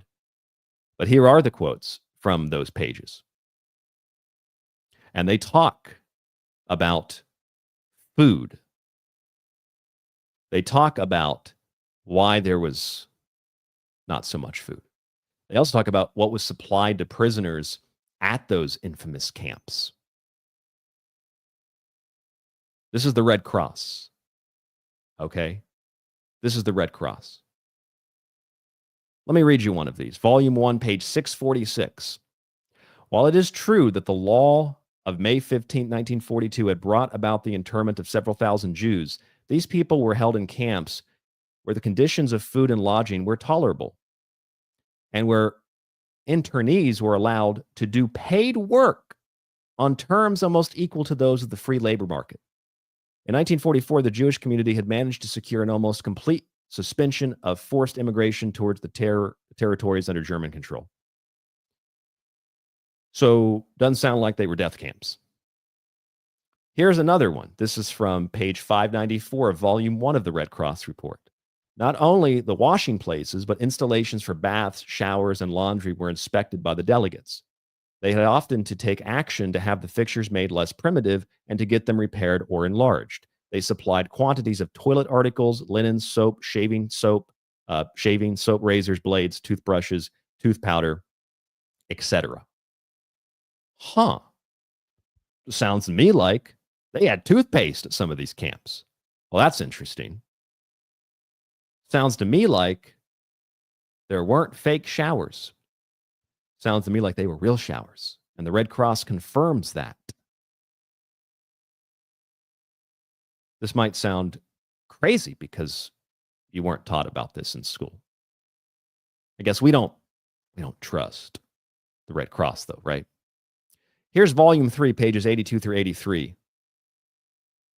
This is an important little section. Relief could henceforth be distributed by the ICRC, and one delegate was authorized to stay in each camp on condition that he undertook not to leave it before the end of the war. For the first time, therefore, the concentration camps were open to the committee. In order to take advantage of this last-minute concession, road transport had to be improvised, for there was now no trains in service throughout Germany. And that, ladies and gentlemen, is one of the reasons that people did starve to death.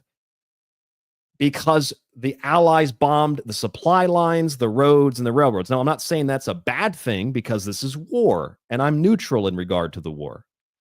Except for the Jewish bankers. But the fact is, that's why people were starving. They've painted this as if the Germans starved people to death. They were so evil. No, the Germans didn't starve people to death. The Germans put people to work, as you can see here in the Red Cross, and even paid them. As a matter of fact, there's physical evidence that people in some of the camps were paid. Did you know that? The Holocaust Museum, U.S. Holocaust Museum, actually has this on their website. That people were paid for work in some of these camps. Now, you probably don't know that because, like myself, you weren't taught that in school. I'm going to prove it to you right now. What you see on your screen is currency from a ghetto labor camp. And that currency, you can see on the U.S. Holocaust Museum website, it's official. A 20 Kronen note. This wasn't the only one. See, it looks like it has the 10 Commandments there and Moses on it. They paid people, folks. And the Red Cross said that some of the people that were being paid something equal to the free market. Doesn't sound like a death camp to me. Plus, here's the thing, if you're going to exterminate people, you don't tattoo them. You don't provide them with what you see on your screen right here. You don't provide them with hospital care. This is a hospital for prisoners at Auschwitz I. This image is medical care. In this case, a physical exam, but they had surgeries, dental work, etc. at IG Farbenberg, Auschwitz. Medical care. Here's the dentist office. This is from the Yad Vashem website. This is the Zionist, or rather, excuse me, not Zionist. This is the Auschwitz dental clinic. They had a dental clinic. That's crazy, isn't it? Did you know that? Did they teach you that in school? Didn't think so.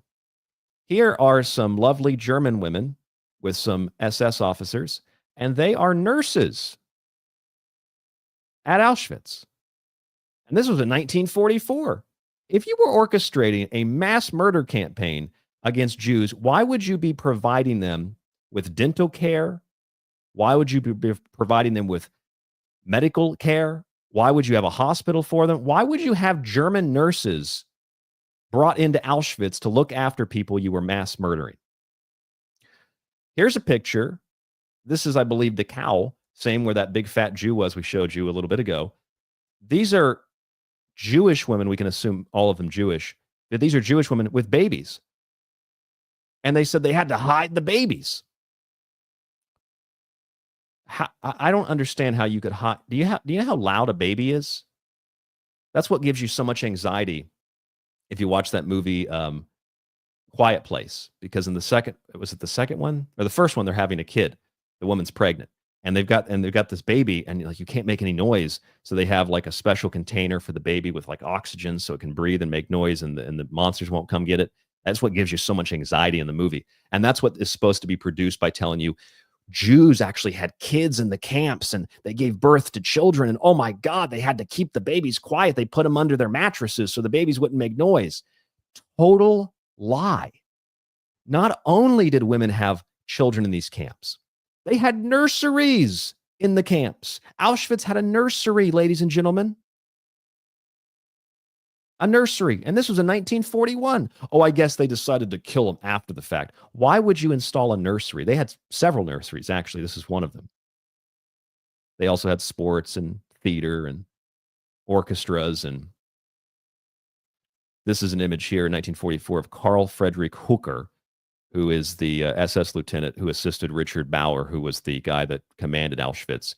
And here are the camp workers having a grand old time. I mean, no matter how evil you are, I don't think that you're going to go out there and play an accordion and start laughing and having a good time if you're murdering everybody.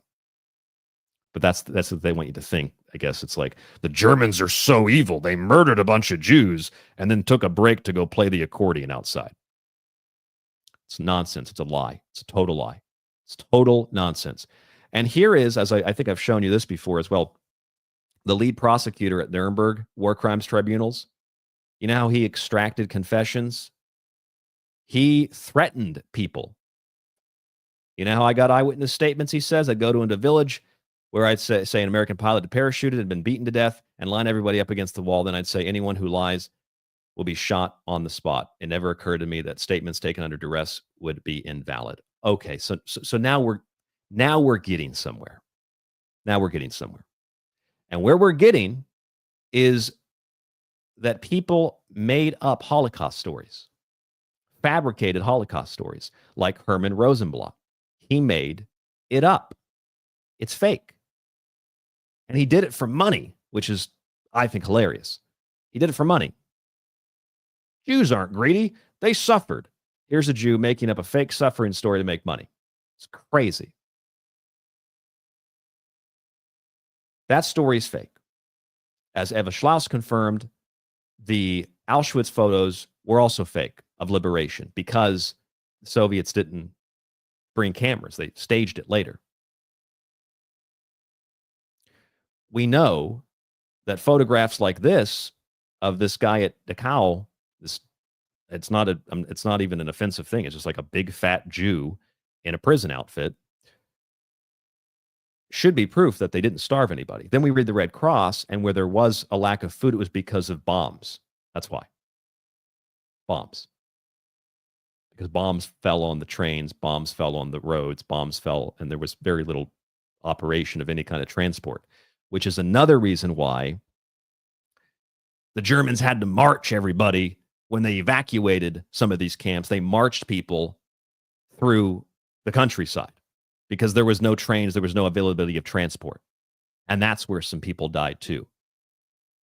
Now, why you would tattoo people, provide them medical care, provide them dental care, provide them with nurses, and reportedly nurses and dentists who were top-notch German dentists and nurses from Berlin who were brought to Auschwitz to do their work. Why would you do those things? Not to mention delouse clothing. Why would you delouse clothing? To prevent the spread of disease, which is what happens in prisons today, if you were just going to kill people. It doesn't make any sense. You're going to transport people from camp to camp. You're going to tattoo them. You're going to delouse their clothing, then give it back to them. You're going to do these things to, what's the end goal? Provide them medical care for what? Dental care for what? So this is where you get these stories about Jews had the gold fillings ripped out of their mouth. No, actually, the Jews are the ones that stole all the gold from Russia. And the Jews are the ones that gobbled up all the wealth of Germany before the Germans rebelled against them.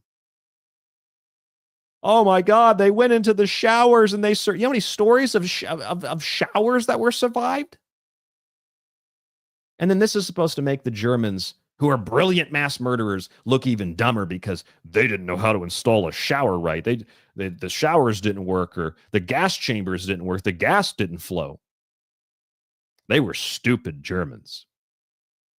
And they were so evil, they played accordions while the Jews died, which is funny because that's what they actually said about the woman who died, I think it was back in 2021, Esther Bejarano, I think was her name.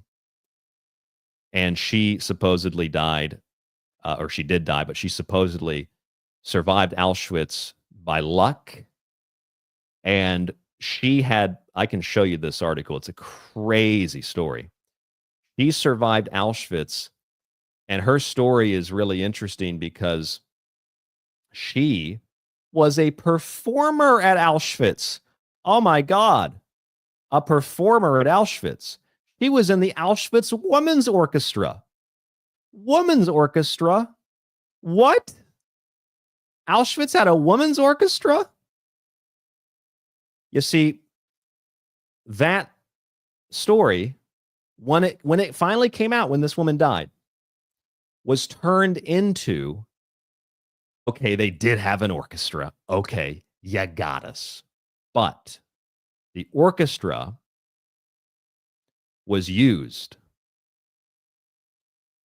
so that when Jews would be brought in on trains, they would play their instruments. That's actually what the story says. They would play their instruments as the Jews were brought in. Hold on a second. So they kept Jews alive to play musical instruments? They taught the Jews how to play those instruments, or they found the Jews that knew how to play them and made them play in a concert hall while trains outside in another part of the camp brought Jews in? They stripped their clothes off. Yeah, like when you go to prison, because they're delousing them so you don't bring disease and dirt and filth into the prison. Because Auschwitz was a rubber factory. It was a facility in which they made stuff for the war and stuff for Germany. And so, yeah, you want to keep those people healthy. You don't want to kill them.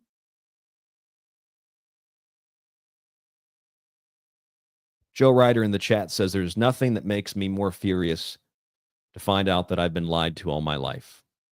You have. And you've been lied to. I see Boomer in the chat says, dirty goblins. You've been lied to by dirty goblins. There's no doubt about that.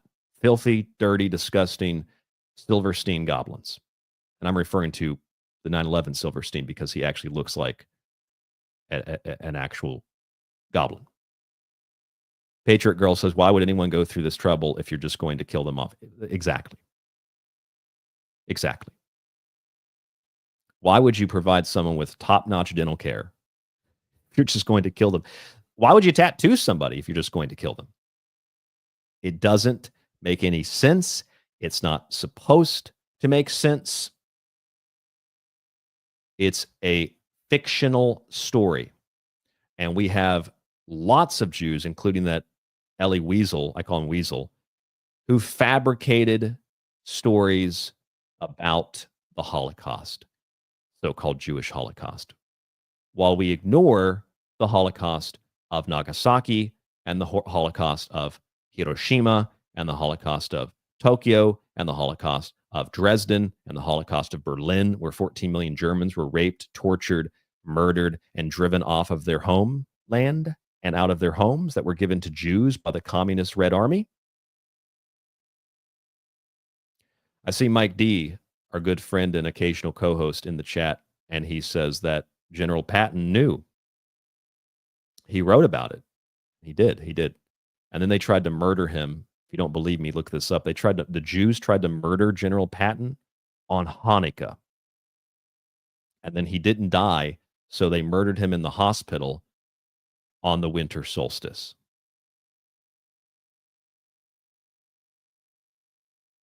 There is a lot about history that is it's stuff you can find. When you find that there was a women's orchestra at Auschwitz, you're like, wait a minute, a women's orchestra? And then the Jews scurry out from underneath of the floorboards and they say, oh, yeah, there was an orchestra. Sure. But it was only to play music for the Jews being brought in the train cars outside on the other part of the camp. Really? Then why were they playing in a concert hall? Why are there multiple photographs of orchestras at Auschwitz? I don't understand. Something's not right here. Something is off here. Plus, I'd also like to know how there can be so many survivors. I think it was Norman Finkelstein, the Jewish author. He said his mother used to ask the question, there are so many survivors. Who did Hitler actually kill? Because it doesn't seem like Hitler killed anybody, considering the fact that there's so many people that survived. As a matter of fact, I should show you that. I should show you. These are mainline news articles today. And this just is something you can verify yourself. You don't have to trust me. These are screenshots of the actual articles for my new book. Here's Time magazine, saying there are just 100,000 survivors of the Holocaust alive today. Here's the Jerusalem Post. There are 192,000 Holocaust survivors living in Israel, just in Israel alone. Wow. Here's Associated Press. This is last year. Okay, so Jerusalem Post 2020, 192,000 Holocaust survivors living in Israel. And then this is just last year, 245,000 Jewish survivors are still alive. So and this Time magazine was from 2016, quite literally, the number of survivors is growing, which means Norman Finkelstein's mother was correct in asking the question, who did Hitler kill? And furthermore, not only who did Hitler kill, but how many babies were born in these camps? Officially, they found 7,000 survivors of Auschwitz. And that's with the disease. That's with the lacking of supplies. That's with the, quote, starvation or not having supplies that were found in a camp that had nurseries, in a facility where a Polish midwife, I won't try to pronounce her name. It's like, maybe I will. It's like Stanislawa Lash. I can't pronounce it. I'm sorry. But she delivered 3,000 babies at Auschwitz, which is interesting for one particular reason. Because if you read the German plan, which was discussed at the Wannsee conference, that's where they decided to kill the Jews. No, actually quite to the contrary. Quite to the contrary. And I can prove this to you because I have a copy of that. I actually got it from the Yad Vashem website. I have a transcript of the final solution discussion. Please allow me to share this with you. This is in my new book. The book's not out yet, but it will be relatively soon. This is a discussion about the final solution. I've bolded the important parts in the document. I could also bring this up on the Yad Vashem website. You can bring this up on the Yad Vashem website. This is what the plan entailed. Forcing Jews out of living spaces, directing the flow of immigration, forcing them out of the Reich, forced immigration. And guess who the financing of this immigration was carried out by? The financing of the immigration was carried out by the Jews or Jewish political organizations themselves. Oh. Why would they do that? Because they wanted to create the state of Israel. To conserve the German holdings of foreign currency, Jewish financial institutions abroad were persuaded by Jewish organizations in this country to make themselves responsible for finding the required sums in foreign currency. And we go down and down and down, and they estimate the number of Jews that are actually in the countries under control. It's like 11 million in total. And we get down here to this really important part. I want to read this to you. Under appropriate direction, the Jews are to be utilized for work in the East in an expedient manner in the course of the final solution. So as they're transferred, as they're moved away, they will be used for labor. And not just Jews, anybody. In large columns with the sexes separated, which was a thing, they separated the sexes, and also the women sections of the camps had female guards. Pretty progressive, huh? Jews capable of work will be moved into these areas as they build roads, during which a large proportion will no doubt drop out through natural reduction. The remnant, that's really the only thing in the document or the transcript that talks about people dying as a result of hard labor. The remnant that eventually remains will require suitable treatment. So they're going to offer treatment to people they're murdering because it will without doubt represent the most physically resistant part.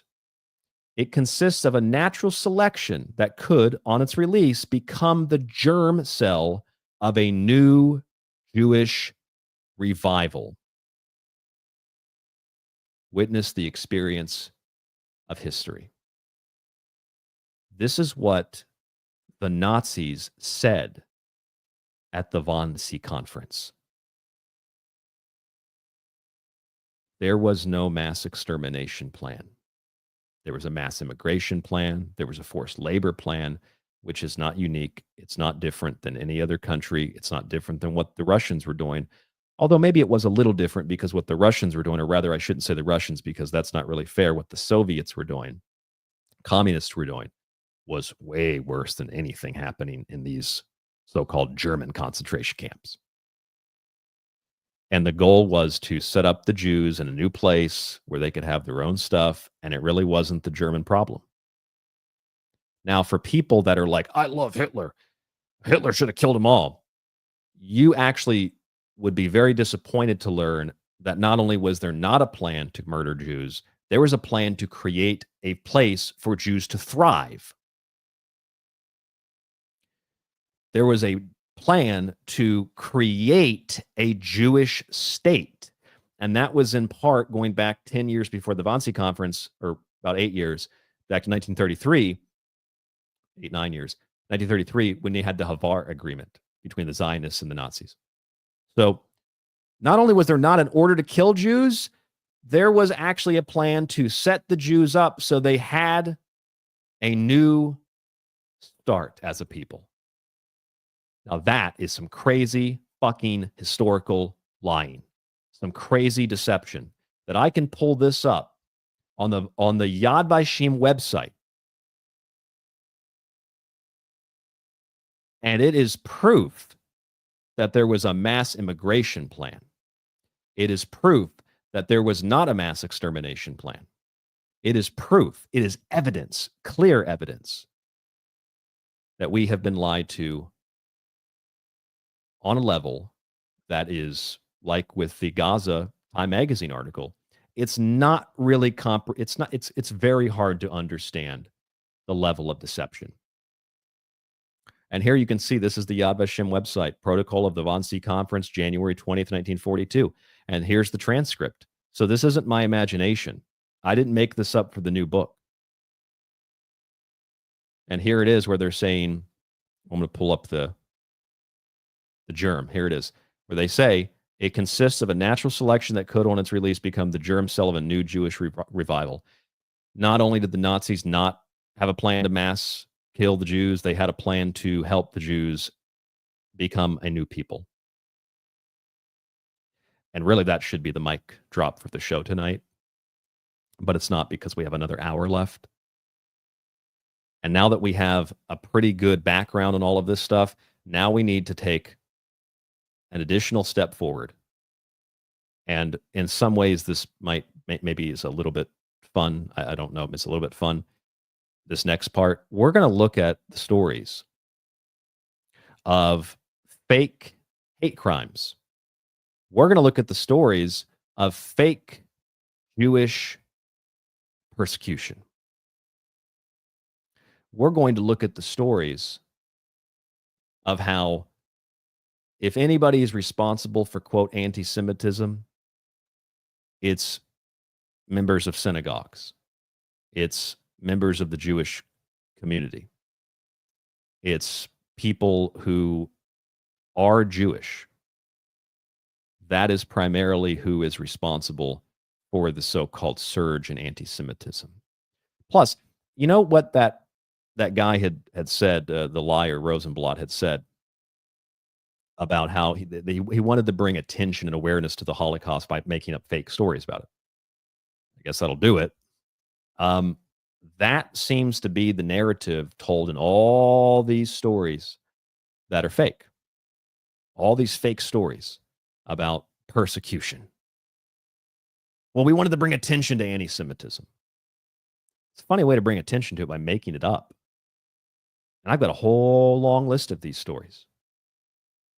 I'm going to bring them up on your screen right now. We're going to go through these, and then we're going to look at the changing on the federal government's website of the U.S. Constitution and the stories behind that, and then some more recent news.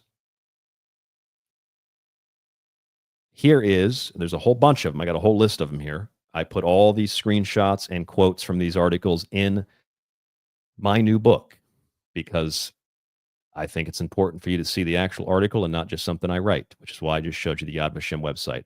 Before we do that, though, I want to remind you that you're listening to the Secret Teachings Radio. We do this Friday live show for you because so many listeners support the show, subscribe to the show, grab a copy of one of the books. If you can support us in any other way, that would be great. tstradio.info, rtgable@yahoo.com. I've got the banner going across the bottom of the screen if you're on YouTube. If you stumble across this show, please listen to the whole thing because the context is very important. Tonight's episode is called Lights, Camera, Antisemitism. It is a 3-hour special, so we are going into part 3 here in just a moment. But I wanted to thank you for tuning in. I wanted to thank all of you who have subscribed, have supported the show. If you're on YouTube, there are links below. If you are on Spreaker, there are links below. That's the main archive. That's free anyway. And I want to thank all of you who are in the chat room. I'll go up through this chat here and click on some of these because I've neglected to put all of them on the screen. There is an option to put them all up there, but I think they can kind of get distracting if we're doing a presentation. Let me scroll back through a bunch of these. Okay, so there's a lot of listeners in the chat room. Mark is here. Thank you, Mark, for tuning in. Flux is here. I think Flux was here like from the beginning. So thank you, Flux, for tuning in. Must really like the show. Corey is here. And let me go down this long. Let me scroll down here. Okay, Sonam Ebel is here. I think I mentioned Gary earlier. Gary is here. I mentioned Gary earlier. Gary is here. Howdy, Gary. Jeffrey Phillips is here. Hamas is Mossad, Jeffrey says. We know that's a fact or something equivalent to it. B. Kuna is here. Bev S is here. Patriot Girl, I think I mentioned Patriot Girl earlier. Some of these listeners are new. I don't think I've seen Lucky in here before. Lucky Sky Blazer. Don't think I've seen Lucky in here. Welcome to the show. Yes, it is those are, I think we were talking about something that Lucky mentions, burnt offerings. Yeah, it's like a burnt offering. Joe is here. I think I put Joe on the screen earlier. Deborah is here. My aunt is here. One King is here. It's all fake news at this point. Yep, both sides, right, left, up and down, in the middle, everywhere you look. Just One Nut is here. I think I mentioned them as well. Canaanite child sacrifice. Yeah, pretty much summarizes it. Antonio is here. Howdy, Antonio. And we also have Evan Kelly is here. Howdy, Evan. He said, I'm beginning to think that we live in a simulation of our own making. That's a good way to put it, actually. I might steal that from you, Evan. That's a really good way to put it. We also have, Mike D is here. I think I mentioned Mike. I don't know if they're still listening, but my good friend, old friend of mine, let's see if I can find her. Teresa is here. Thank you for tuning in tonight, Teresa. I just heard that they banned hiking in Nova Scotia. Your country is crazier than the United States. They banned hiking in Nova Scotia. And that's unbelievable. I think I sent you that article though, Teresa. I don't know if I think she saw it. I think you responded back to me. Thanks for tuning in tonight, though. I appreciate it. It's one hell of a show to tune into. Who else is here? We have Rob Oz is here. I hope you're not Rob from that really bad radio network. James is here. James says something interesting. James says, all American men are Jews if you are circumcised. Pauline Christianity wasn't about circumcision because Jesus was the sacrifice. Yeah, Pauline Christianity, yeah, you don't have to be circumcised. Circumcision is also, if you read the book of Romans, circumcision is a spiritual process, which is what the jihad is. It's a battle between good and evil internally. It's basically Taoism, and you don't have to be circumcised physically. It's a spiritual circumcision. It's like decapitating the infidel means you're decapitating the carnal self, cutting off the desires that you have to participate in the 7 deadly sins. Also have Matthew Clark here tonight. Says it's a great show. I'm learning lots. I appreciate that. And see if anybody else has popped in here. Lori Ann is here. Thank you for tuning in, Lori. And I mentioned Bill as well. I think there's some other listeners in here, but this chat keeps growing. It's kind of hard for me to scroll back through this whole thing. If you have questions, if you have comments, if you'd like to offer something to the show tonight, please type in maybe capital letters or something, question, and then ... or a colon or something, and then give me whatever it is that you want me to share, and I'll put it on the screen if you have something you want me to share. Also see Chris is here, Chris from the UK, and I guess my grandma was listening too. We got a lot of people in the chat, family, friends, a lot of anti-Semites. I'm obviously joking. We're not anti-Semites. I don't even know what that means. Leonard is here as well. Thank you, Leonard, for tuning in. All right, so if anybody has any questions or comments, put them in the chat, and I will get to them momentarily. So tonight's show, lights, camera, anti-Semitism. Now that we've worked through a lot of this history, let's look at some of these fake hate crimes. And I think I can, if I can make this larger. I guess each one I have to adjust. Okay, so I'll just do this. I'll put my face in the bottom, or maybe I'll put my face on the side here, and we're going to go through these. Also, it looks like Nada is in the chat. Howdy. Thank you for joining the show tonight. Mike D says, take strength and sacrifice to speak the truth. It does take a lot of sacrifice. Not as much when you live outside the United States, I've noticed. Over here in Japan, it's a little bit different. I bought a Hitler MAGA at the store the other day. There's tons of Hitler stuff over here. They don't have the same view on that. So it's not as much of a sacrifice here. In the US, it's definitely a sacrifice. Nobody wants to have anything to do with you. Or some weird like feds that pretend to be Nazis that they want to hang out with you, but you don't want to hang out with them. Okay, so anyway, let's look at some of these fake stories. And there's a bunch of them. These aren't one-offs. And the reason we're going to look at these stories is because if you have an intelligence agency whose motto is, by deception we wage war, an intelligence agency that says, we are a global production company. We produce, we act, we write the scripts, we do all of it to create the narratives that we want.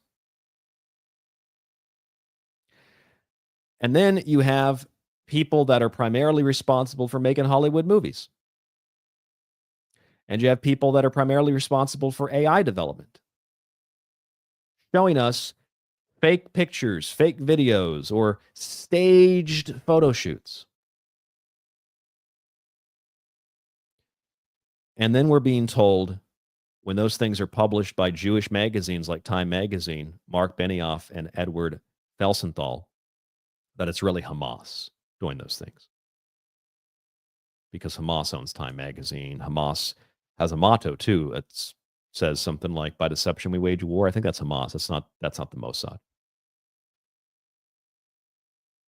Why don't you listen to this again? Hezbollah to buy this.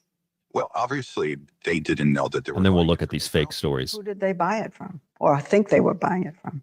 We have an incredible array of possibilities of creating foreign companies that have no way being traced back to Israel, shell companies over shell companies who affect the supply chain to our favor. We create a pretend world. We are a global production company. We write the screenplay. We're the directors. We're the producers. We're the main actors. The world is our stage. Okay, so that's not Hamas speaking. That's the Mossad speaking. These are the Hollywood producers and writers and directors. They're running the media like Time Magazine. They have an intelligence agency that does this professionally. And the Soviets faked the images from Auschwitz. Eva Schlaus confirms that, along with others. People like Rosenblatt make up stories about the Holocaust. They fake stories about Snake Island, fake stories about the ghost of Kiev, about missiles in Poland. They fake stories about babies being decapitated, atrocity propaganda. That's who has a history of doing these things. Israel and Jews, communists, and not Hamas, and not anybody else. People do these kinds of things, but nobody is a professional like the Israelis. They're really good at this stuff. So when I see stories about how there's all this horrible, horrible, horrible anti-Semitism, and it's growing, okay, what's your proof of that? Well, there's a bunch of hate crimes that are committed. Okay, what kind of hate crimes? Well, there's people drawing swastikas. There's people that are vandalizing synagogues. There are people that are doing horrible things to Jews. They're screaming at them. They're saying stuff to them that Jews don't like. Horrible, terrible stuff. And you're thinking, okay, well, if you're a rational person, you got to define this stuff, right? What is the definition of anti-Semitism? Well, you go back to Wilhelm Marr, who coined the term in 1879. The term anti-Semitic or anti-Semitism was coined to change the conversation away from, at the time, what was anti-Jewish, because people had pointed out the Jewish corruption, power, control, greediness, nepotism, cronyism, etc. And so people were saying they're Jews, they're Jews, they're Jews. So the term was changed. It's anti-Semitic now, which Semitism applies to Palestinians. It applies to most Muslims, who usually Arabs. It applies to Arabs as well as other groups. So they changed the term, just like racism was invented as a word originally in French, but later in 1940 by someone who was critiquing racial superiority complexes. They probably should critique the Jewish one, which says that we're chosen by God and everybody else is inferior to us, and that everybody will be our slaves when the Messiah comes, the Antichrist comes. Racism was used as a term to defend Jews. Anti-Semitism was used as a term to defend Jews under a different terminology. So that's what anti-Semitism is. It means that you really, if you're identifying Jewish issues like lying about the Holocaust or lying about being attacked or having a swastika on your house, those things are anti-Jewish, if anything. That's the sentiment it creates. It doesn't create anti-Semitism. It creates anti-Jewish ish views, I guess you could say. Okay, so let's look at some of these stories. Here's the first one.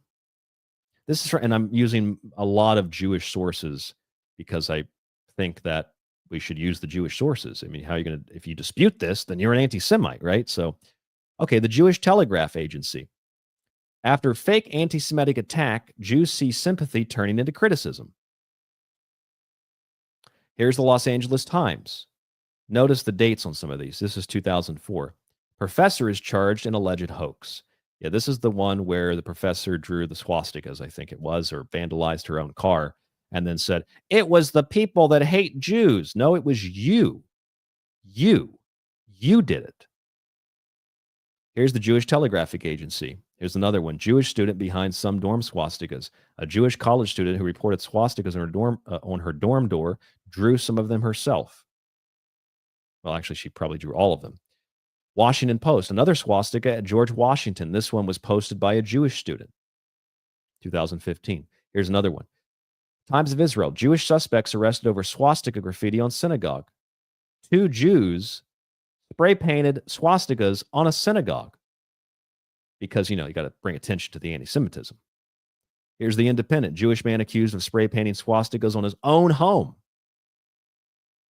And this is an interesting story because this man wasn't actually Jewish. Well, I mean, he was and he wasn't.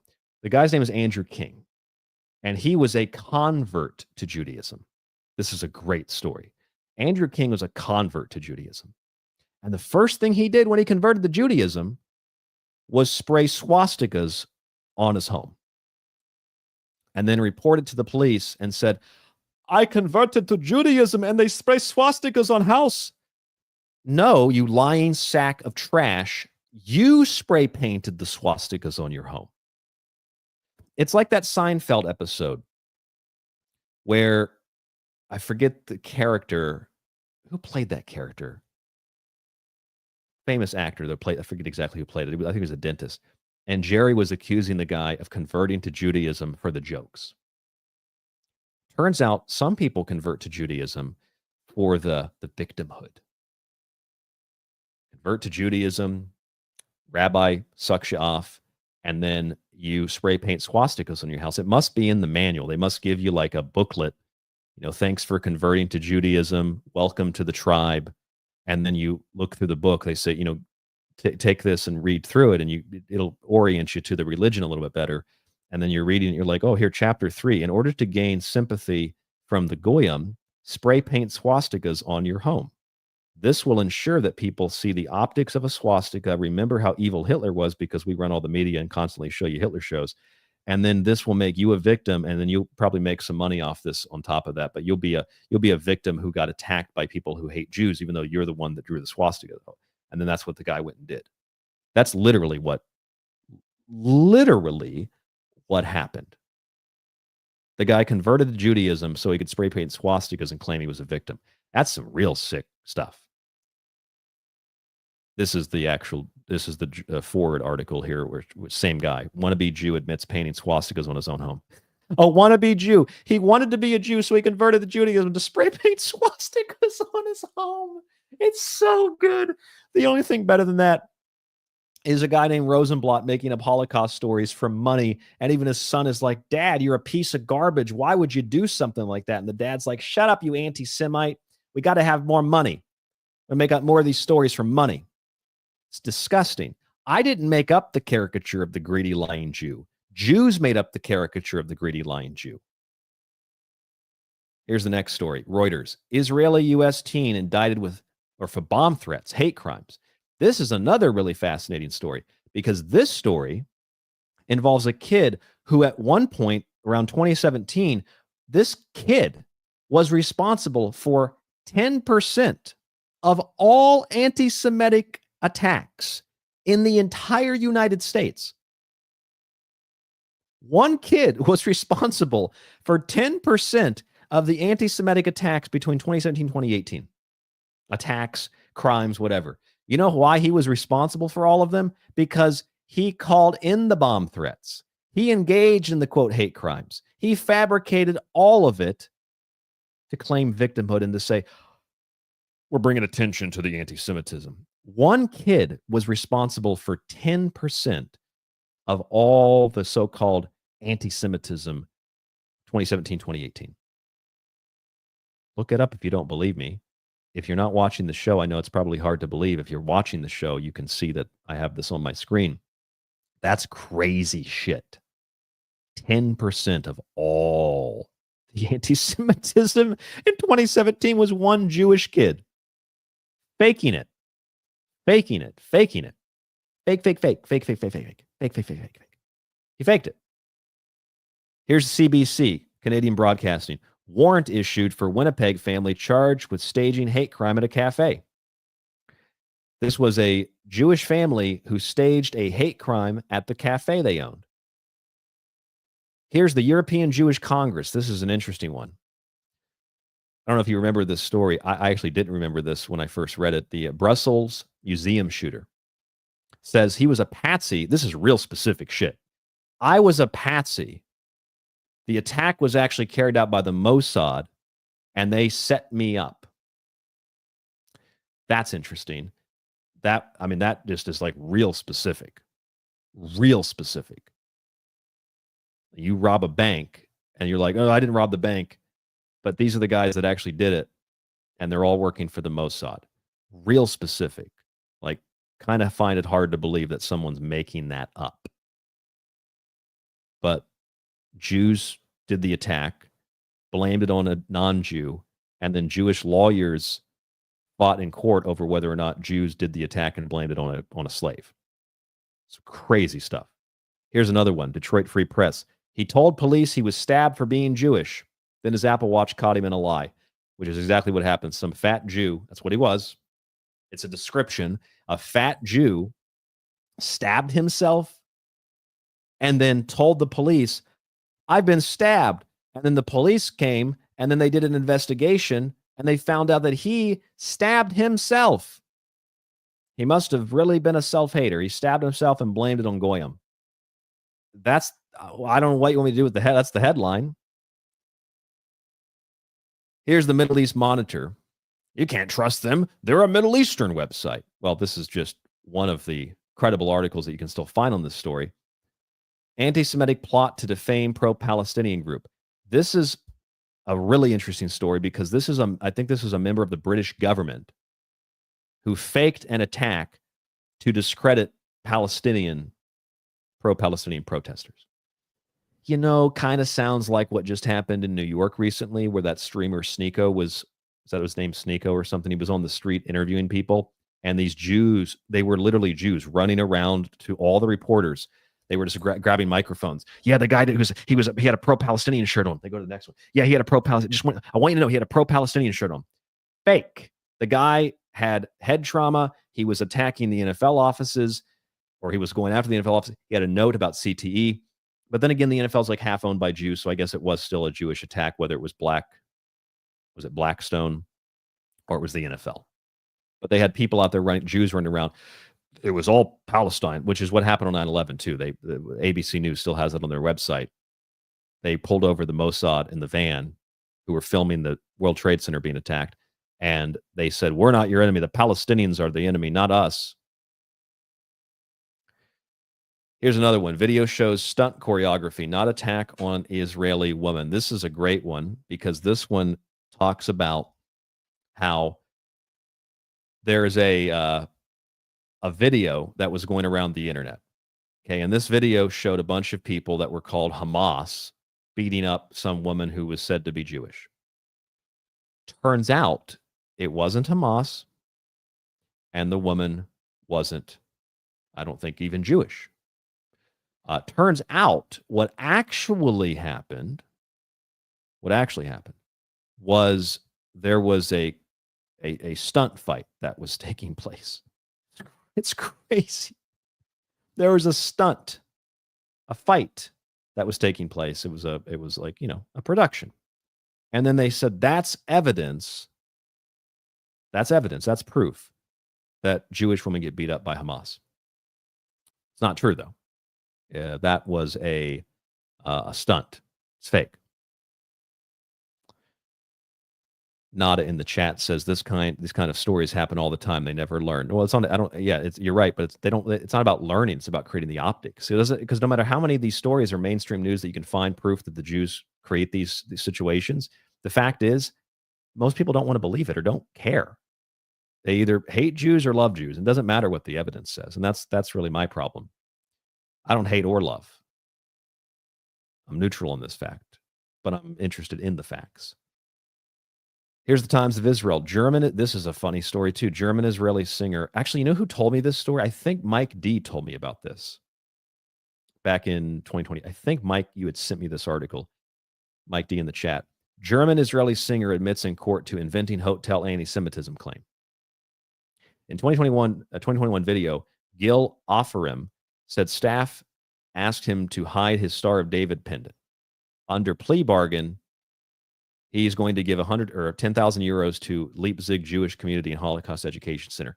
So this is such a great story because what happened here is a Jewish singer faked a hate crime, saying that hotel staff told him to take off his Star of David pendant. Never happened. He admitted that in court. Then the court, as part of the plea bargain, wants him to give 10,000 euros to the Holocaust Education Center. So a guy who made up a story about a hate crime now has to pay a place that makes up Holocaust stories.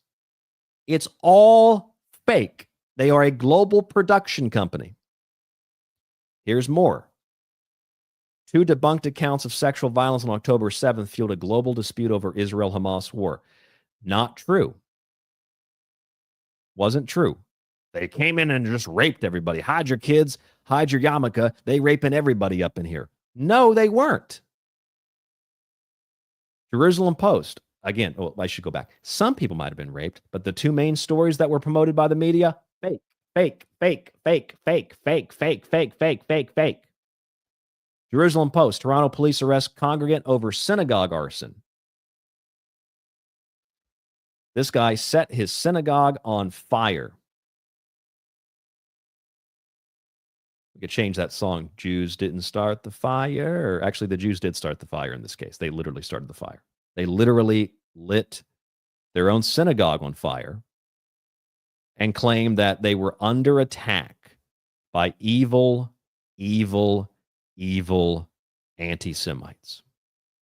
Turns out it was a Jew who did it, which is interesting because look at this story. This is new. This is a recent story. This was posted the 8th of August. See that on your screen.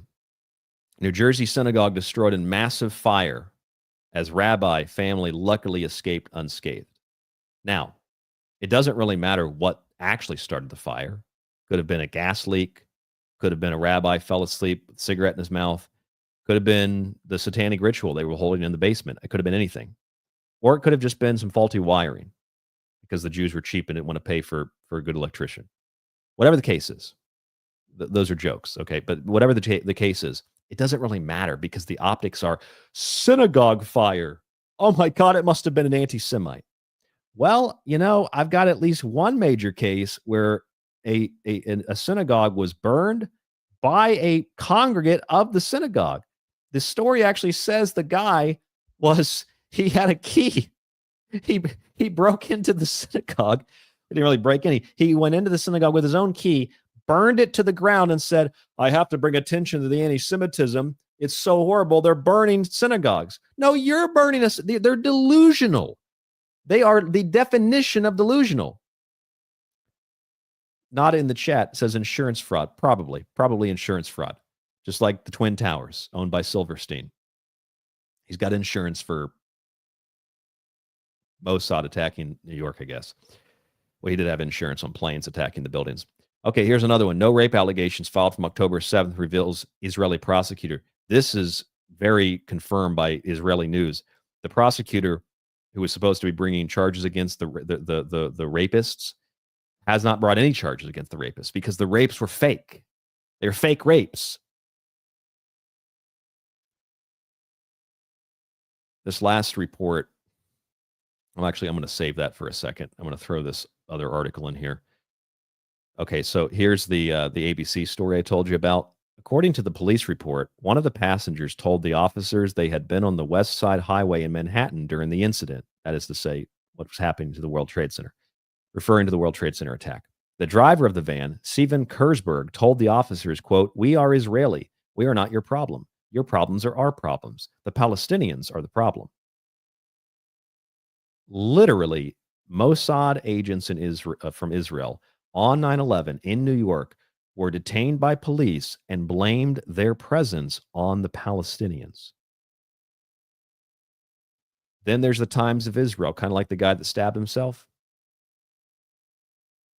Jewish Florida man arrested after, this is a great Florida man story and Florida Jewish man story. Jewish Florida man arrested after shooting two Israelis he thought were Palestinians. Mordecai Brofman, definitely from Qatar, tells police he killed both men, though victims. Because is that what it says? Yeah, though victims, a father and son escaped with just a grazing and shoulder injury. Should say he attempted to kill both men. This story is fantastic because this story has a guy named Mordecai who tries to kill two people he thought were Palestinians. They turn out to be Jews. Rather than the Jews who were almost killed by a radical Jewish Zionist zealot, terrorist, saying that this guy's crazy, we want to press charges. The father and son said, "We were attacked because we're Jewish. It's anti-Semitism, I tell you." Literally, that's what happened. A Jew tries to kill two other Jews because he thinks they're Palestinian. It's motivated by actual hatred, like an actual hate crime. The two Jews that are actually Jews and not Palestinians then blame the guy who's Jewish who tried to kill them, blame that attack on anti-Semitism, despite the fact that the guy who did it was Jewish, and despite the fact that the guy who did it was motivated by the fact that he thought they were Palestinians, which I guess would be anti-Semitism because Palestinians are Semites. But the optics of this are just like, it's gold. It's gold. It's all the precious rubies and stones and jewels, and it's a beautiful story. I'm going to kill these two people, he says, because they're not Jewish, they're Palestinians. And then the two people are like, no, we're Jews. And then the Jews are like, well, that's motivated by anti-Semitism too. Unbelievable. And Flux in the chat just took the words right out of my mouth. I was about to say, he probably knew they were Jewish, goes to kill them for whatever reason, or shoot, or they were all in on it. I've speculated on that too, to create the optics that Jews are under attack. Yeah, by other Jews. They're stabbing themselves. They're lighting the synagogues on fire that they go to. They have keys to. And they're attacking each other and blaming it on anti-Semitism. And they're not the only ones that do it, because look at Juicy Smollett. Juicy, to quote Dave Chappelle, Juicy Smollett, he kept wearing the noose. When the police came to his house, he had the noose on. And they said, you want to take that noose off, sir? You don't have to wear that anymore. And remember, I can't, if I say it on YouTube, it'll get censored, but I guess I could say it on I'm going to bring the volume down. I have to hide my lips because YouTube will censor me. But he calls them, he says, he's like, Dave Chappelle said, black folks knew that story was made up. You know, how we knew that story was made up, because he supposedly, there's like two white guys in mega hats in Chicago at like 2-3 in the morning, walking in 40-degree weather, less, it might have been like 20-degree weather. And they found this Juicy guy, and they said, hey, aren't you that FN from that TV show Empire? Like, two white guys who are mega supporters know what the hell Empire is, and they know some black gay guy from Empire. And he said, we know as a black community that story was fake, because white people don't talk like that. And Dave Chappelle says, I know white people don't talk like that, because that's something that I would have said. FN is something I would say as Dave Chappelle. Such a great bit. Maybe only overshadowed by the Space Jew bit. But that's not the only time it's happened in the Jewish community. It happens in every community. And who do you think probably taught the Democrats to do this kind of thing? Reparations. The French and the Germans are still paying out reparations from World War II. Recently, in like the last 5 years, last 3 years, actually, the last time I saw a story on that. And the Jews invented the word racism, homophobia, LGBTQ. They invented the NAACP. They invented Black Lives Matter. They invented Marxism. They invented communism. They invented socialism. Jews invented hardcore pornography, incest pornography, interracial pornography. Incest is also a big part of the Jewish tradition, reportedly, according to Jewish websites. And yes, Ebel in the chat, they invented the Jewish Holocaust while denying the Armenian Holocaust, the Rwandan Holocaust, the Japanese Holocaust, and all the other genocides and holocausts that have been carried out. They're the real Holocaust deniers. They're the real historical revisionists. They're the real anti-Gentiles.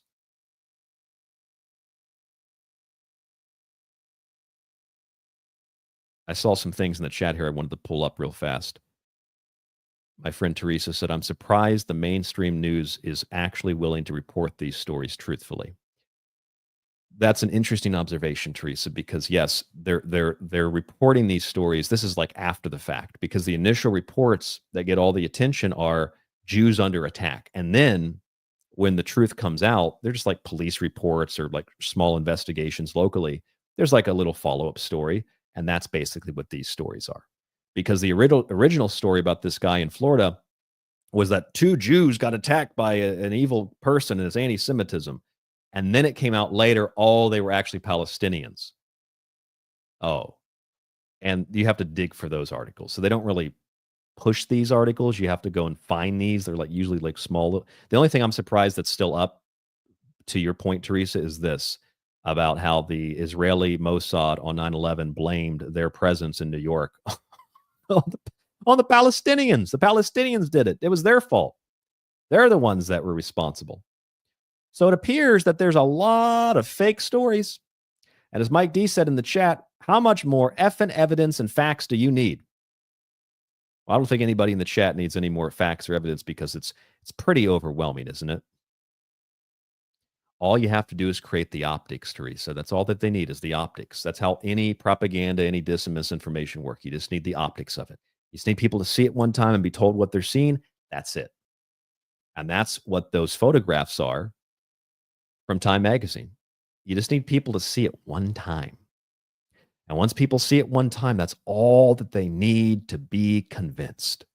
There is starvation. Or there's not starvation because it's a fake picture. But see, the thing is, in this picture, it creates a dichotomy. Because the people that see this and are like, yeah, that's proof that there's starvation. Then when it's debunked, those people go on claiming it was the Time Magazine. See, Time Magazine, prove it, proof. It's starvation. It's proof. That's easily discredited then, which is why the Jewish Time Magazine published this nonsense, because they wanted to discredit credibility. And then on the other side are people that say there's no starvation.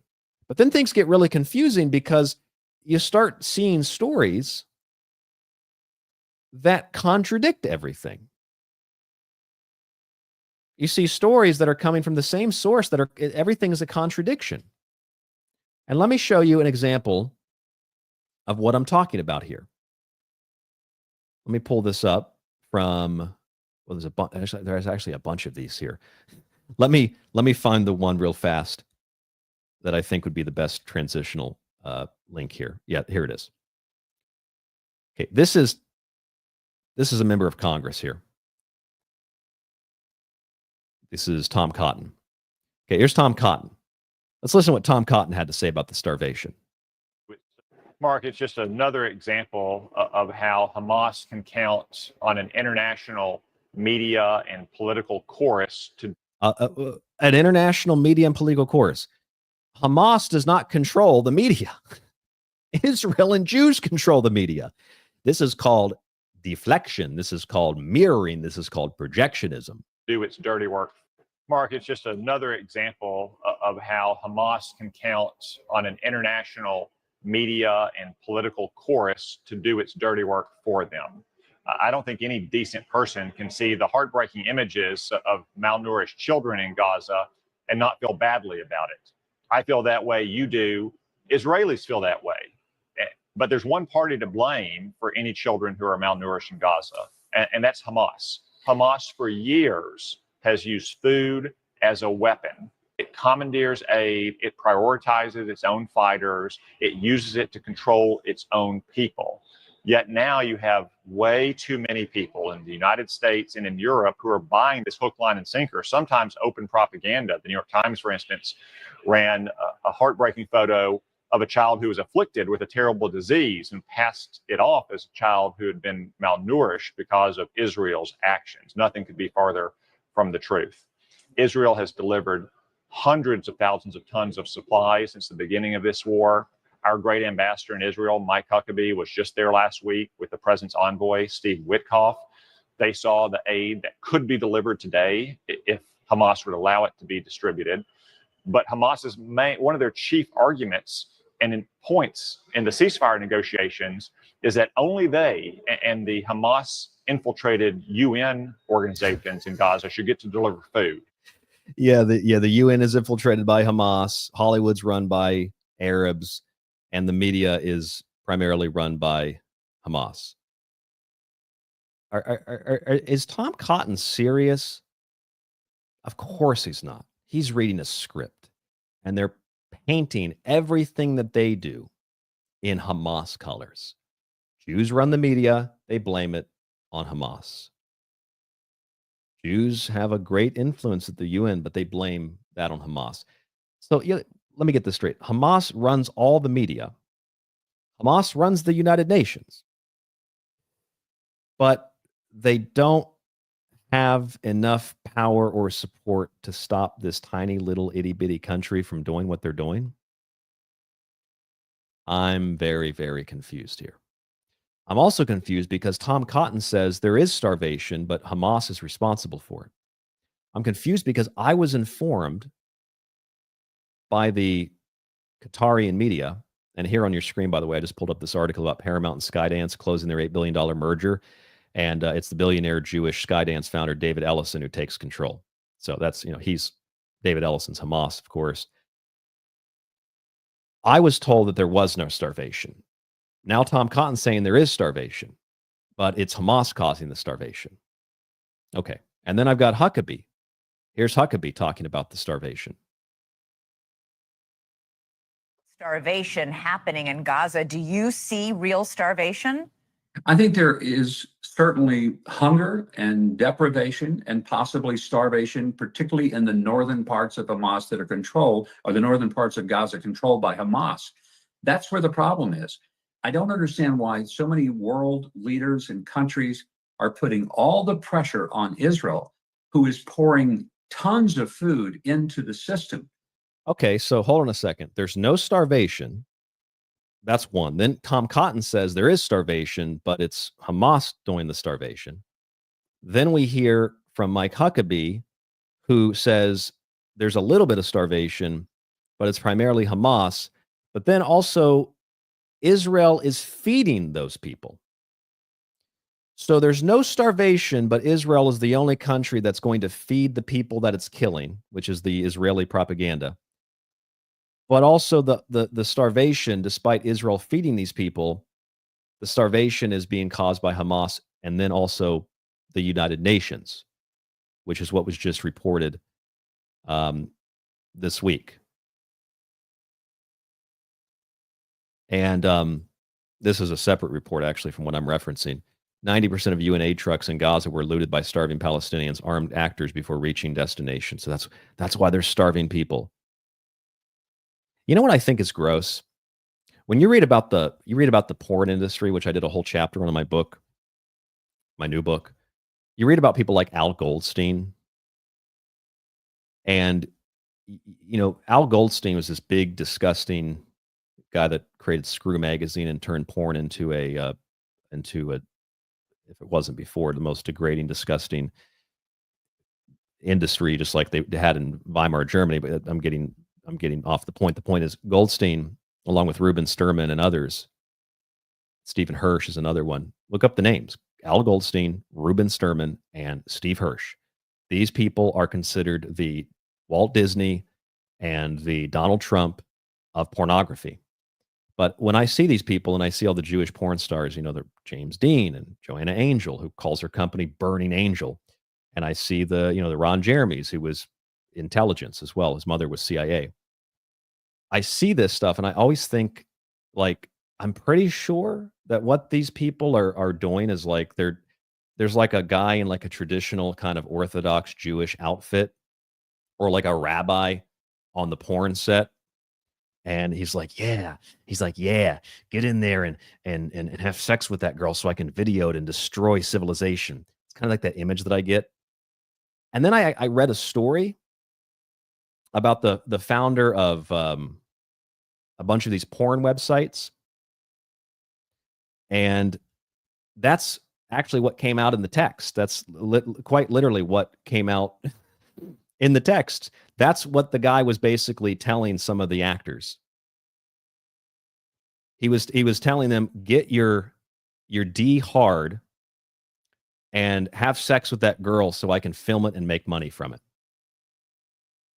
That actually came out. That's came out in a lawsuit, as a matter of fact. I don't recall the name of the guy off the top of my head. I think it was. I'm looking in my book right now for where's the reference to that. I think it is. I'll read this to you from my book. So, one of the leading adult industry companies, Vivid Entertainment, was founded by Stephen Hirsch. Other top companies include Vixen Media Group and its studios Vixen, Blacked, and Tushy. I think it was Vixen Media Group. Vixen was founded by Greg Lansky. Okay, the Jewish. Okay, so I think it was Greg Lansky, if I remember this correctly. I think it was Greg Lansky. Let's see if I can type this in. Greg Lansky, racist text messages where he's telling a black porn guy, just get your wiener hard and have sex with that girl so I can film it and make money. I'm pretty sure that was the guy. I'm trying to find the article. I might have to go to Google and find, because my other search engine is not working. Let's see if I can find it. I'm not going to spend too much time on this, but let's see. Pornography owner, racist text messages. I don't see it here. Oh, there's always one thing during every show that just irritates me so much, because I'm like, I know I have that article somewhere. I don't know where the link is. Anyway, one of the guys actually did that. So, okay, the point is though, that's the kind of feeling I get from it, and it's the same feeling I get when I see these stories about the fake photographs and all that stuff. I see people just like, you know that there's some disgusting Jewish production company. They're just like in there where there's people actually starving, and they're in there with the cameras. They're like, yeah, let's get this on camera. Yeah. Get in there, penetrate it. Yeah, starve to death. Yeah. They're fucking evil. They're fucking disgusting. They're fucking not human. That's the same impression I get. So there's no starvation, but Israel's also feeding them. But Hamas is starving them, and the UN is starving them, even though, like every country on this planet, that has a functioning government, virtually every country on this planet, blames Israel. And these are countries that don't get along otherwise politically. And like virtually every country says Israel is causing the problem.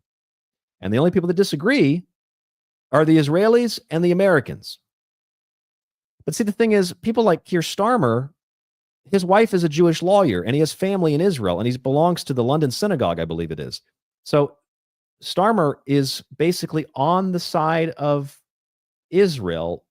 So why would he recognize Palestine? Unless the goal is to create the optics that Israel is under attack and Israel needs more support. And I get it now. So basically Starmer and Carney, which is that guy actually named Carney? His name is Carney. You have a guy a clown, a Carney, running Canada, banning, I don't think he did it, but his policies banning hiking in Nova Scotia. It's unbelievable. Carney is like Sam Bankman, a Jewish kid with real bad genes, whose name is Bankman, who ran a banking scam in the Ukraine, where the Jewish Ukrainian government profited from American money that they also laundered back into the pockets of Congress they wouldn't investigate.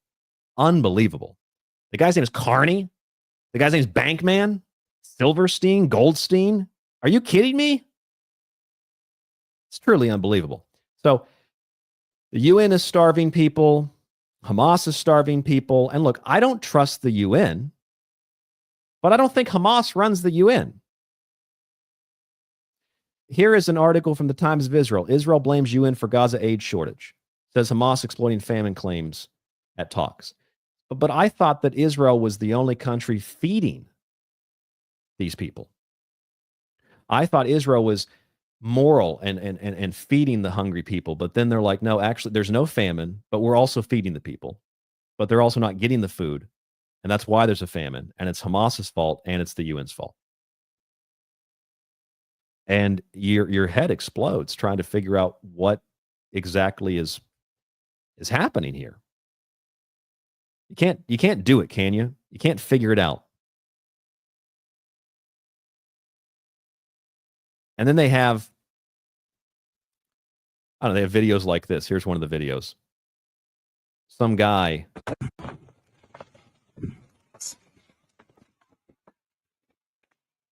on a bike. This is posted to, what is that, Instagram? I think that's Instagram. Showing that the aid being dropped in. So let me get this straight. You're in a place where people don't have running water, don't have electricity, but you have a high definition camera / phone that has a signal to be able to connect it to the internet. and you're photographing and videoing people, including yourself, running to food drops as proof that you're actually being fed and that everything else is a lie. Yeah, I don't believe that. That's an influencer that they've embedded. That's probably a set. So these people make things up. They stab themselves. They burn their synagogues down. They lie about starvation. They lie about ethnic cleansing and mass murder. And now we're at a point where it's hard to suppress any kind of truth, any kind of fact. So you have to muddy the waters. I mean, it's probably the last 2 decades. It's kind of been increasingly becoming more like that.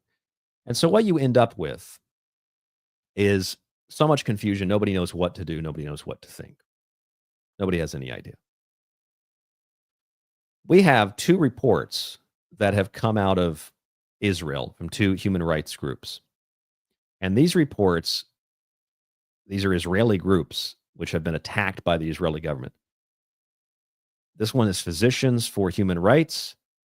And then I have another one which is from, let's see if I can pull up the other one. The other one is one of the major human rights groups in Israel. I'll show you that in a second. Okay, and this particular document documents that there is, quote, genocide happening in Gaza. This is an Israeli publication. Physicians in Israel documenting the, quote, genocide. Physicians for Human Rights. Now, I guess they're anti-Semitic too. I guess they're also lying. In this document, I'll pull it up for you so you can see it. They talk about the right to health. These are some of the key findings. And it says that people are being denied that right to health. Their website says the destruction of life-sustaining systems, the cumulative patterns of destruction, the bodily and mental trauma inflicted, and the direct killing of civilians, when understood in light of the implemented policy and the public rhetoric, make clear that Israel's campaign in Gaza constitutes genocide under international law. Here is the second one I will bring up on your screen so that you can see it.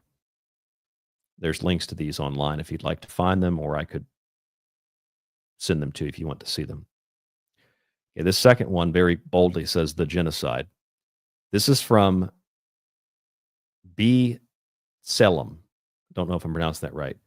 The report's called Our Genocide. It says this: an examination of Israel's policy in the Gaza Strip and its horrific outcomes, together with statements by senior Israeli politicians and military commanders about the goals of the attack, leads to the unequivocal conclusion that Israel is taking coordinated, deliberate action to destroy Palestinian society in the Gaza Strip. In other words, Israel is committing genocide against the Palestinians in the Gaza Strip. This was their report. This is what Israeli human rights groups have identified. Now, we need to go a step further. We need to look at this a little bit in a little more detail, because I don't know if I can trust those groups that claim that there's genocide. Because just like with everything else we've seen, perhaps they present the evidence of genocide, and then it turns out that evidence can be easily disputed to prove that there's not, quote, genocide. I want to make it very clear, I'm not a liberal. I don't hate Israel because it's, quote, colonial. That idea was started by Jewish scholars in the first place. It's the idea that America's evil, racism, history of slavery, etc., killed the Indians, that all that liberal stuff. Half of the Democrat Party money comes from Israel and comes from Jews. That's why they promote abortion. That's why they promote genital mutilation. That's why they promote all the things that conservatives hate. Illegal immigration, et cetera, et cetera, et cetera. Half the money, half, comes from Jews. So that means the Democrats are going to support a lot of Jewish things. So why are they not in agreement with Israel? And yet the Republicans are like primarily consisting of Christian Zionists, and yet they hate what the Jews promote, but they feel like they're mandated to follow them or support them or something.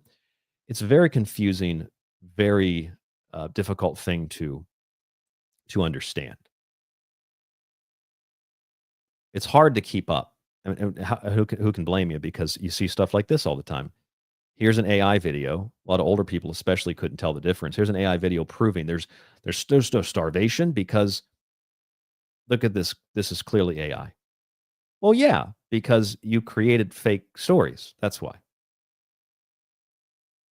And here's another one. They say a restaurant in Gaza live streaming their famine on Instagram. You mean like the guy that was live streaming the airdrops of the food that was all staged? Turns out this particular video is from 2022. It's all fake. It is a global production company. They write the scripts, they produce the plays, and then they act them out. It's all fake.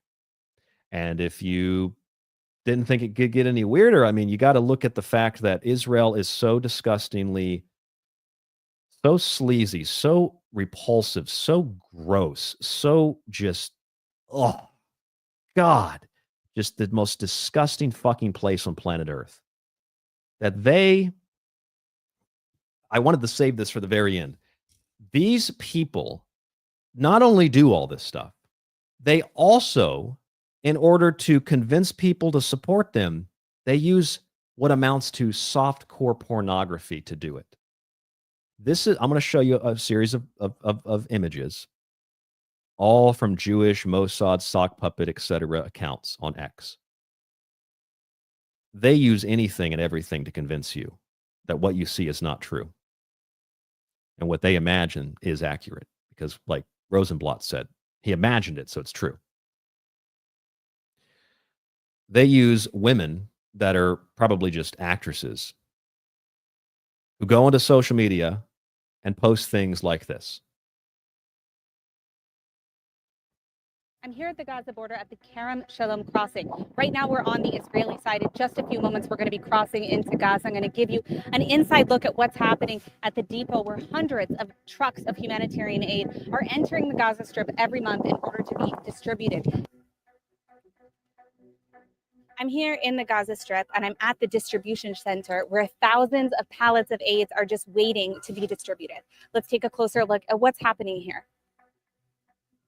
Walking around this area, I think it's incredibly frustrating that we're seeing the accusations that we're seeing right here from the UN accusing Israel of intentional starvation, all kinds of crimes against humanity that are simply not the case when you actually look at the facts on the ground. Now, is there suffering in Gaza? Of course. Are there pockets of hunger? Absolutely. Which is why you see this distribution center with thousands of pallets of aid.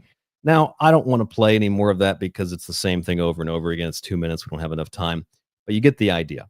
If you're watching the video, you really get the idea. But what they don't tell you the context of is like, one, is this organic or is this some influencer who someone in the chat said what happened to her flag? And you're right, her flag at the beginning, she had an Israeli flag. And then as she goes into the place, her flag is not there anymore on her chest. So that's called, in film school, we call that a continuity error.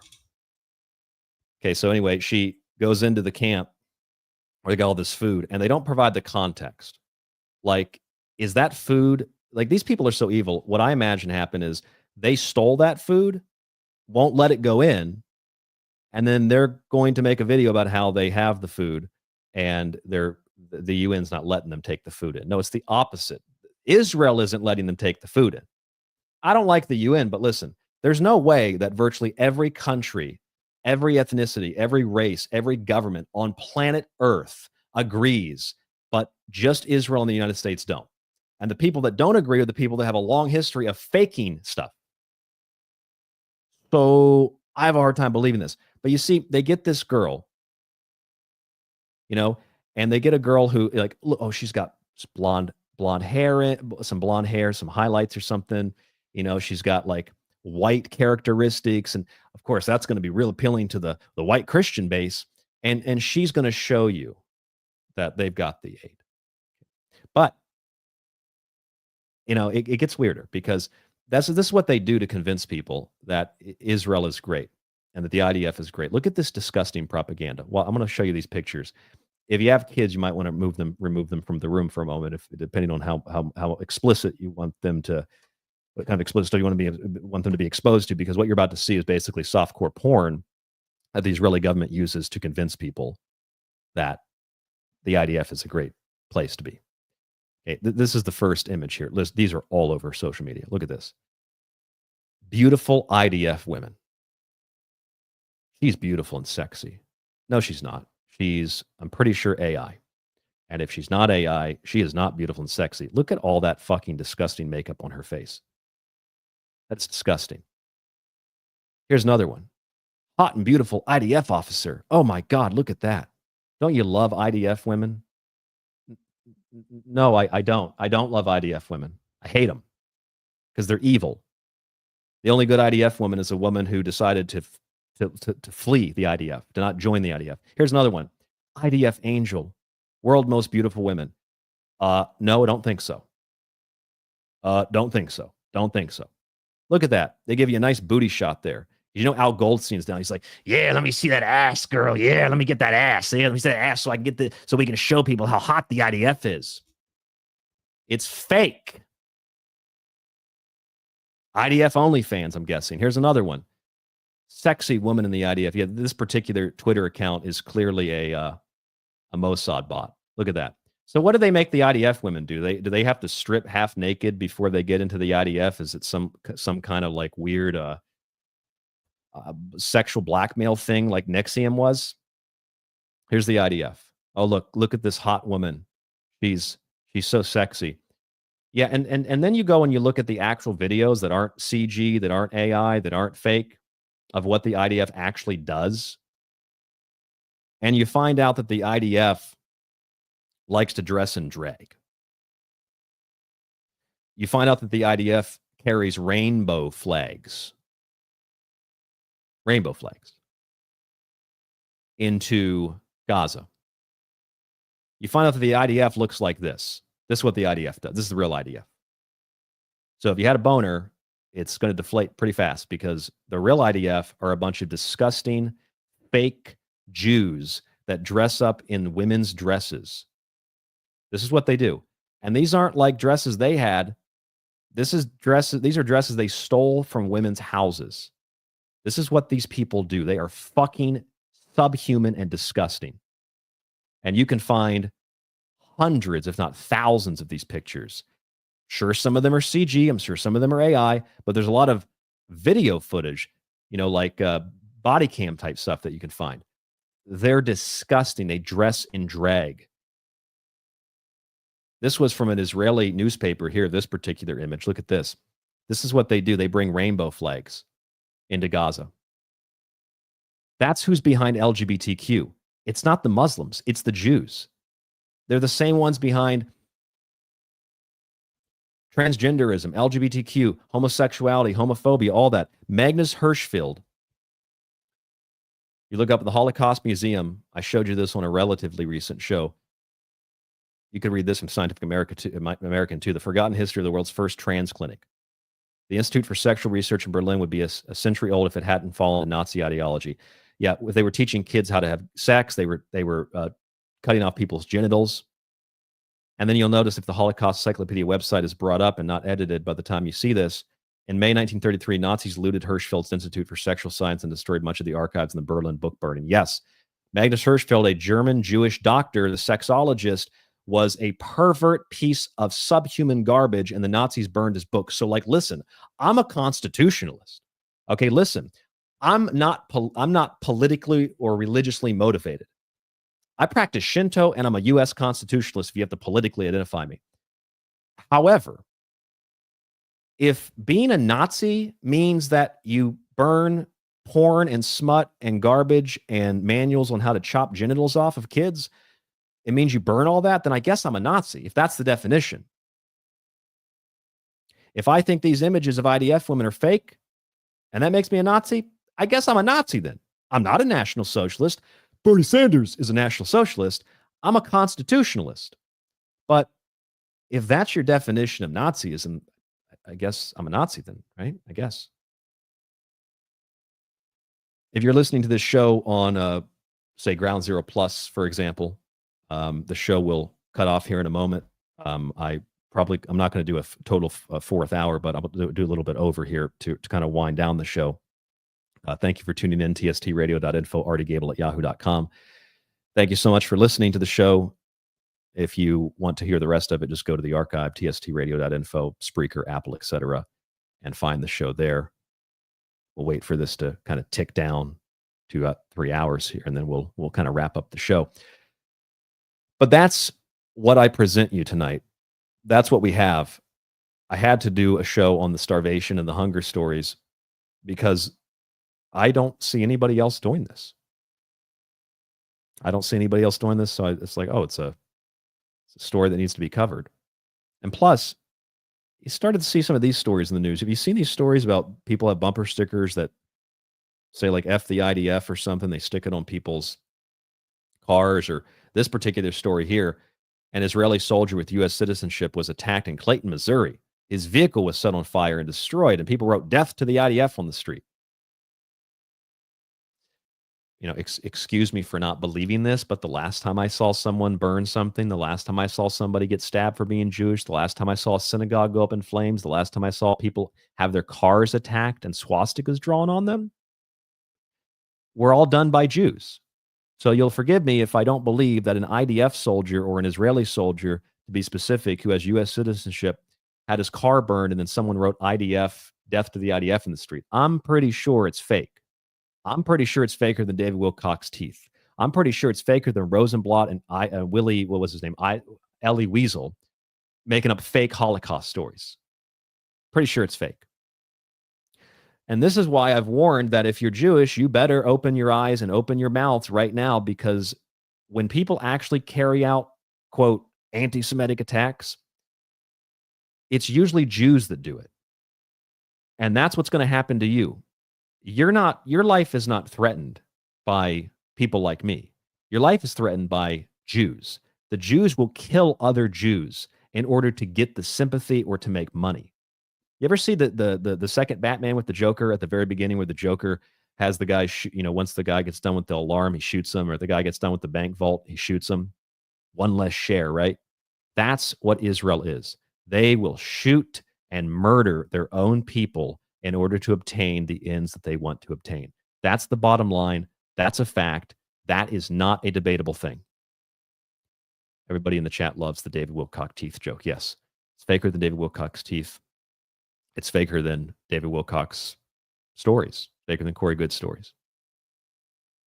So where do we go? What do we do with all of this information? I see Rita joined us in the chat. Maybe Rita was here before, but I just saw her message. Rita, thank you for joining us on the show tonight. She says, thanks for another eye-opening show. I appreciate your information. Thanks for joining us. Thanks for tuning in. Thanks for not calling me names. It looks like everybody is really enjoying the show, and maybe that's because we have facts here. So I think that we need to reassess a lot of things. We have been lied to about so much. Brings me actually to the last story here. We've been lied to about so much. I want to show you this story about the national education. I guess and we got to go look at the Constitution story too. As a matter of fact, Stephen Miller. So I guess we still. Oh, actually, I got a couple of things here I missed. So maybe we have to do a fourth hour. Okay, let me do my best here to try to cover all this as quickly as possible. So the National Education, I think it's considered the National Education Association, they put out a 2025 handbook. And this handbook is kind of like an internal thing, teaching, it's for the teachers unions, teachers across the country, teaching them how to, handle certain things, the National Education Association. And, oh, this is really funny. Oh my goodness, this is so funny. I brought the article up about this, and look, there's like a Larry David advertisement there.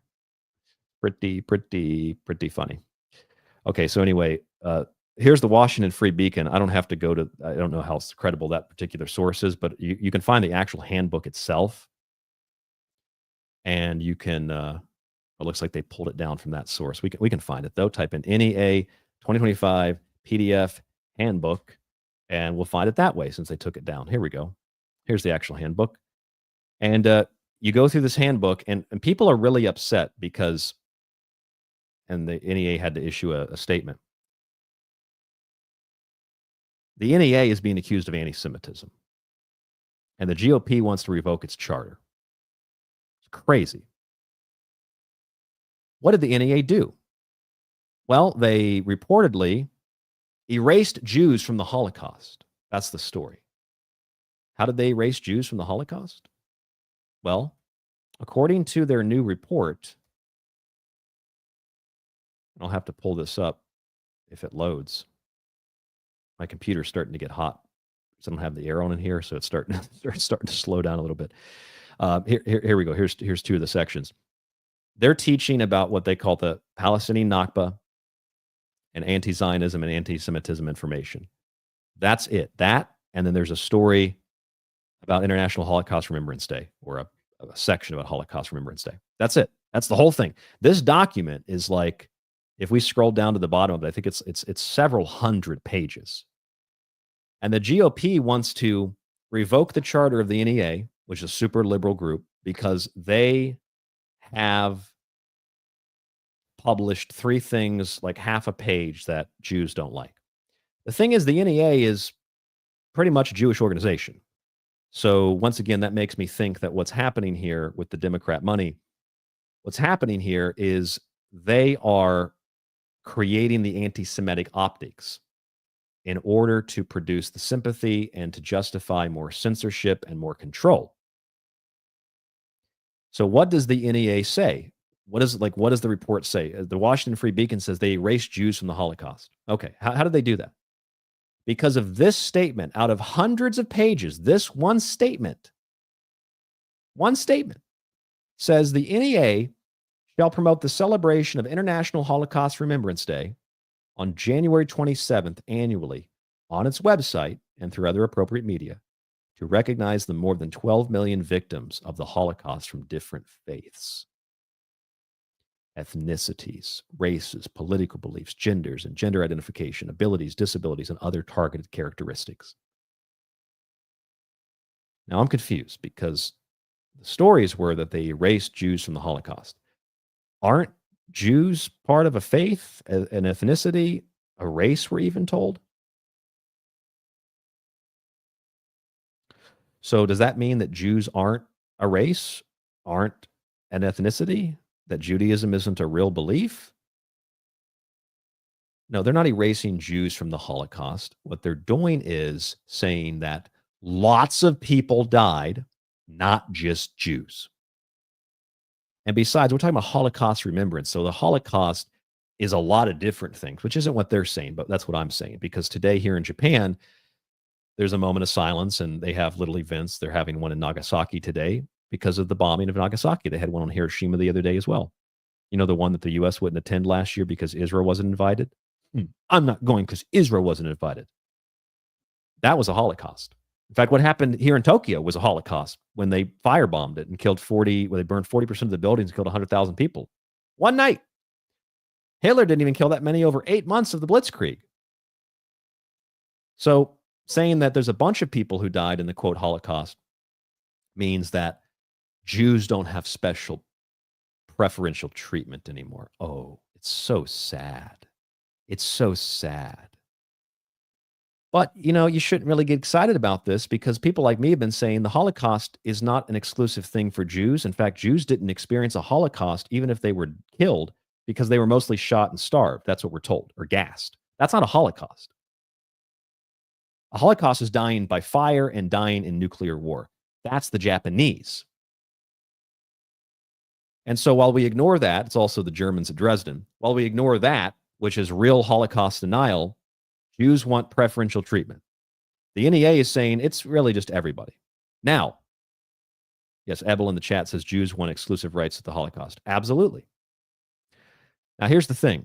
The NEA, as I said, is a very left-wing political group. Jews get 50%, or rather, Democrats get 50% of their money. I can prove this to you. 50% of their money from Jews. In fact, the Republicans get a lot of their money from Jews. 50% of the money comes, for the Democrats, comes from Jews. This is mainstream Jerusalem Post. U.S. Jews contribute half of all donations to the Democrat Party. That's why they promote abortion. That's why they promote of the Gentiles.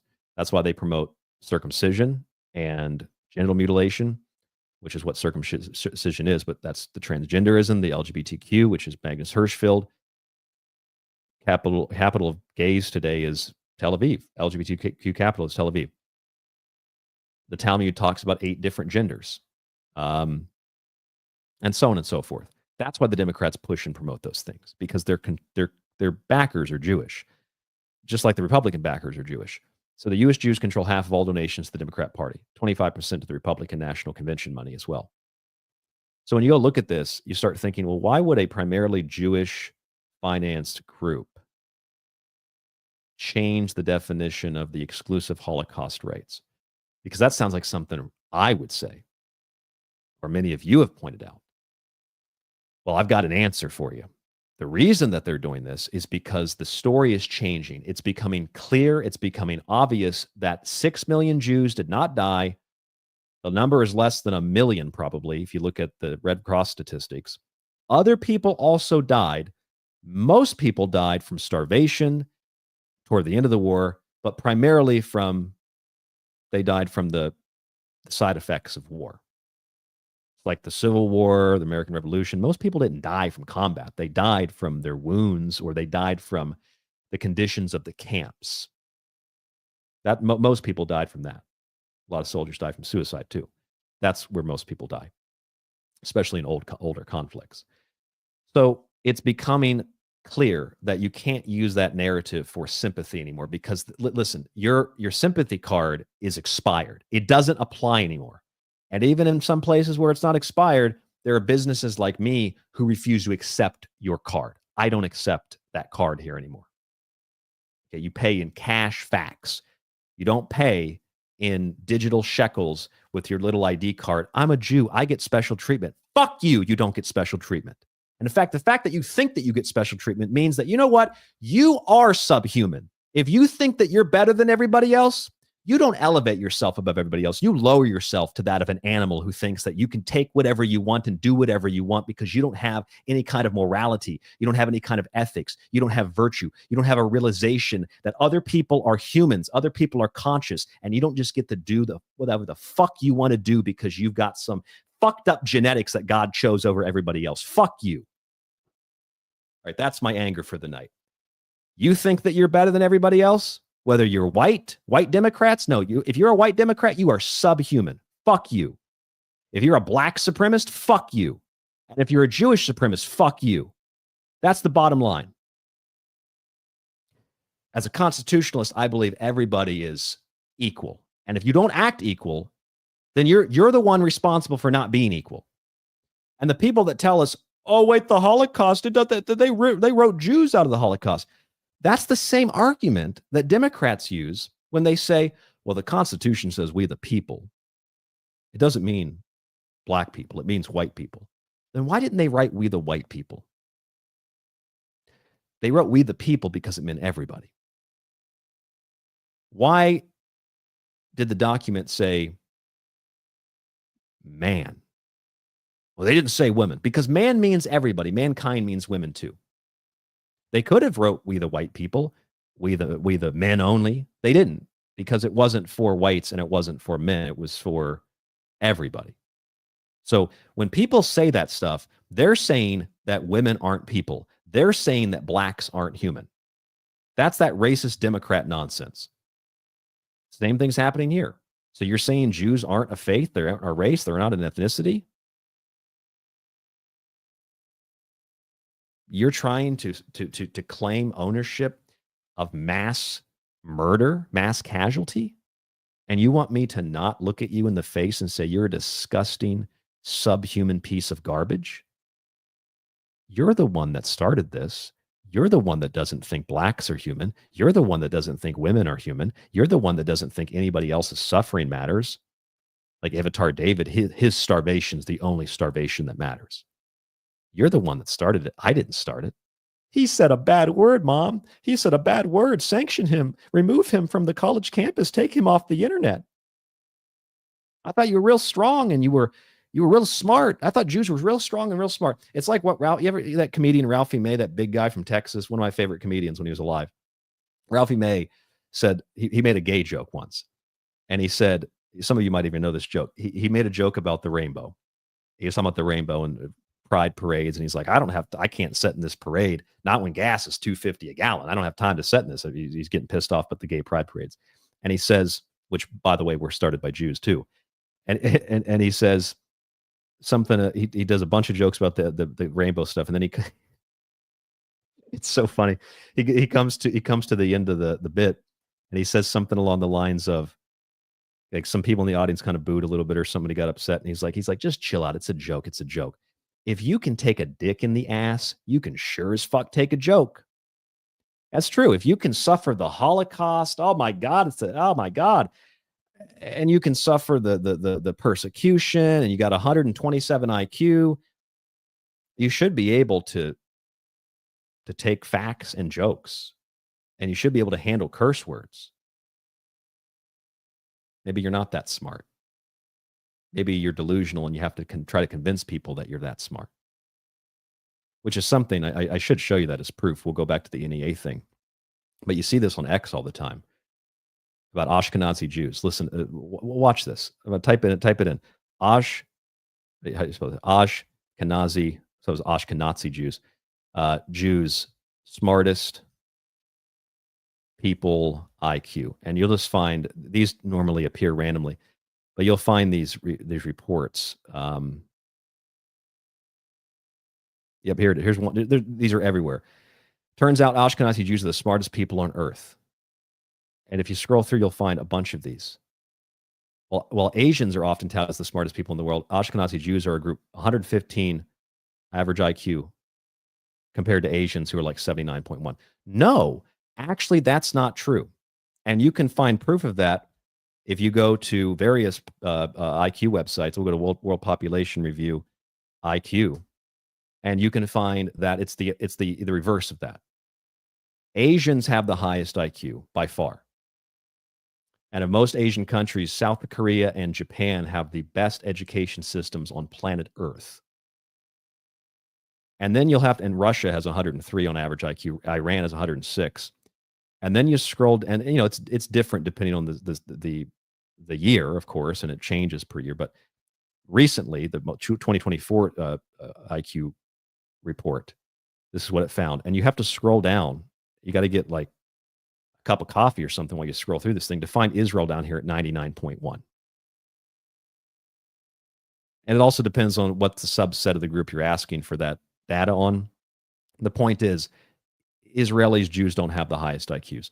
So anyway, my point is, I digressed a little bit from the point. The point is, are Jews not considered an ethnicity, a gender, or a race? I thought that they were. So they should be included in this, right? Or, oh, wait. You want exclusivity to the Holocaust. Oh, I get it. So you're going to throw a tantrum and say they're deleting us from history because they didn't give us preferential treatment. But then again, the NEA is like a Jewish organization, basically. So why would they do this? Because the evidence is overwhelming. The story is shifting and changing. And so they're going to take control of the narrative now, while also making some money and getting some victimhood out of it. That's what's happening. And people are upset about the Nakba education. And yet all it says is this is what the Nakba is. And that's it. It means catastrophe in Arabic. And it was an event that happened back in the 1940s. That's it. And that's a fact. And people are upset. And here's another one. NEA will use existing digital communication tools to educate members about the difference between anti-Zionism and anti-Semitism.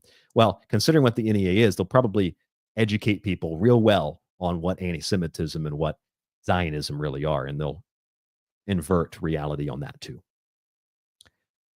And you talk about special preferential treatment. Here's the Trump administration. I told you he works for Israel. I told you he's a puppet of Israel. I told you not to vote for him. What would you want me to do? Vote for Harris? She's worse. 79% of Jews voted for her. It doesn't matter which party you vote for because AIPAC and the Mossad control our country through blackmail and dirty, black, bloody money. So it doesn't really matter who you vote for. Here's the Jewish Ford. How Trump is banning DEI at universities, except for Jews. This is a great article written by Rosenfeld. So if you don't believe it, you're an anti-Semite. The Department of Justice declared it illegal last week for universities receiving federal funds to give preferential treatment to members of any protected class, including funding safe spaces like study spaces or dorms for specific groups, or recruiting minorities by targeting institutions that they are likely to attend. Yeah, that's all illegal. That's all a violation of federal law. It's all immoral too. I agree with that. Let's do that. Let's not have those DEI programs. But who's responsible for them? BlackRock, Larry Fink, and also a bunch of Jews that give their money to the government and to political organizations. That's who's responsible for it. Mary Madelson. She's a conservative. Really? Really? She's a conservative? I don't really think she's a conservative or a liberal. I think she's an Israeli. That's where all this money comes from, and that's where those DEI policies come from. So let's get rid of them, right? Like that Alex Stein. That guy is disgusting. I can't stand that guy. He is the most obnoxious person, I think, on the internet, other than Rabbi Shmuley, the butt plug guy, who sells butt plugs with his daughter, kind of like Seymour Butts, the porn star, Jewish porn star, made porn with his mom. Don't believe me? Look it up. Times of Israel reported it. His mom produced his porn videos. I think anal stuff too. One of the Jews created the anal pornography category. That was a Jewish creation too. It's a whole nother story. Okay. Anyway, the point is preferential treatment. Let's get rid of DEI. Great. Get rid of DEI. But here's the problem. The notice was the most forceful in a series of policy announcements from the Trump administration meant to eliminate diversity programs on college campuses. Several schools around the country scrambled to comply with a similar directive from the Education Department earlier this year, with the University of Iowa eliminating student housing based on identity and common interests, and Ohio State University overhauling a scholarship for students engaged in diversity-based leadership. But the day after it released the sweeping memo, Attorney General Pam Bondi, here she is again. Attorney General Pam Bondi signed a legal settlement with Brown University requiring the school to conduct outreach to Jewish day school students and pay for enhanced security at the campus Hillel got me with the Berg, Hillel building, which seemed to violate her department's new guidance. So the Attorney General says you can't have these special preferential treatments, but you're also mandated to make special preferential treatments for Jews. That's what the Attorney General said. The article goes on. The apparent contradiction is only the latest example of how the Trump administration has sought to ban diversity measures meant to benefit minority groups, while in several cases requiring universities to create new policies to benefit Jews, which several legal experts, I'm sure they were Jews, told the Ford could violate the Constitution's Equal Protection Clause. You think? You think? So they're creating special protections for Jews, but then removing those special protections, rightfully so, from everybody else.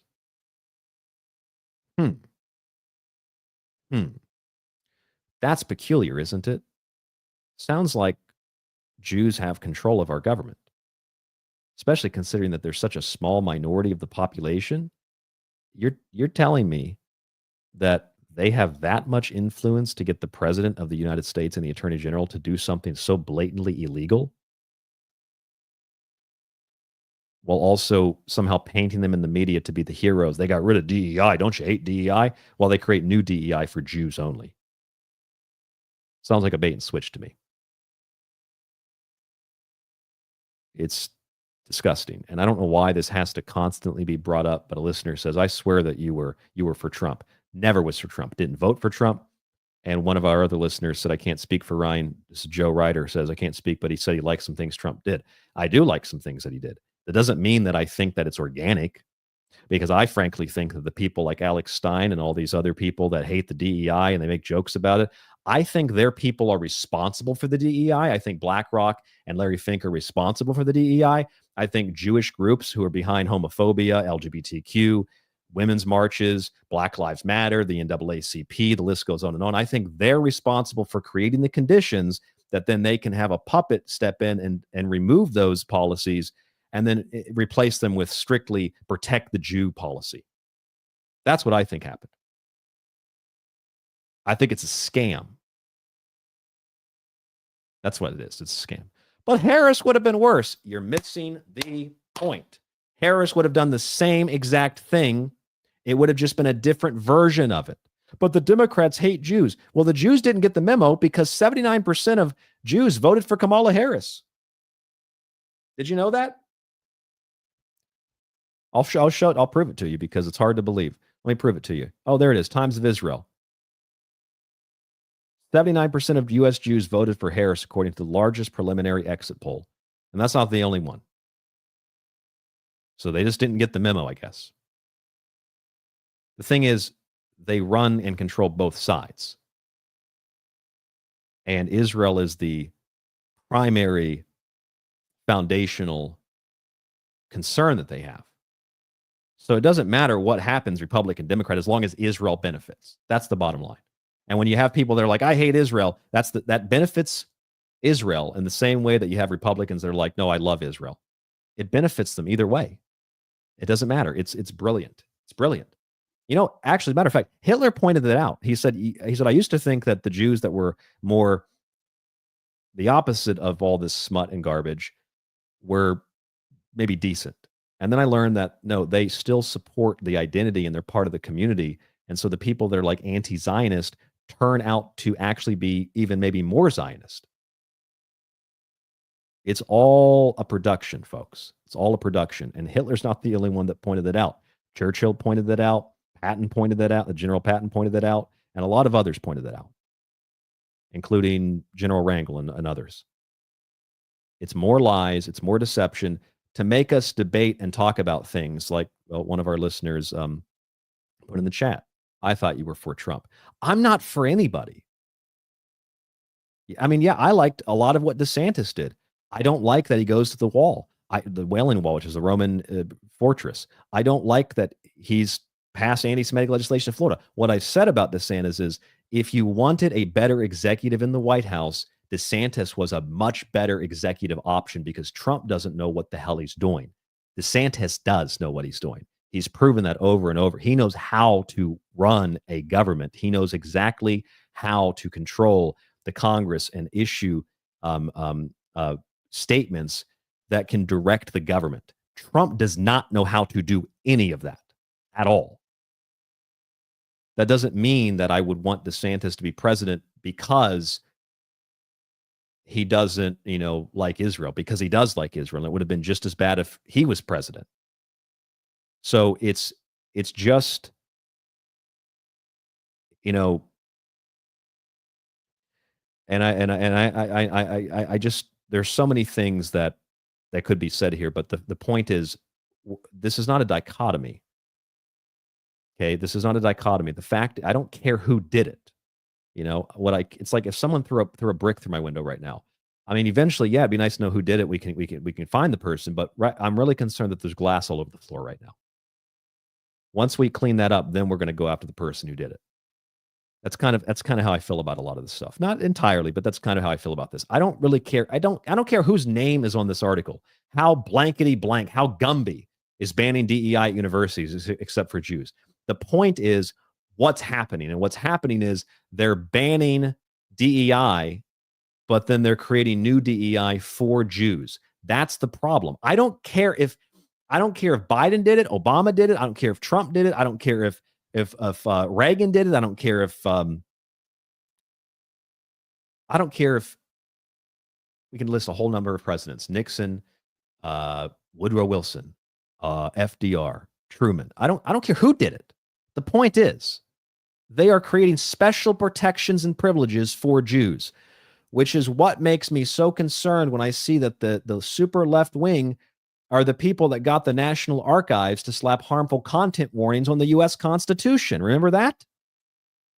The National Archives issued a blanket warning on catalog documents cautioning readers against racist, sexist, misogynistic, and xenophobic opinions, all terms that are invented by Jews or people protecting Jews.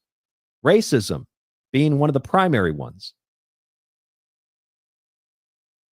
And then we learned something recently, this week, actually 24 hours ago, that key sections of the U.S. Constitution were deleted from the government's website.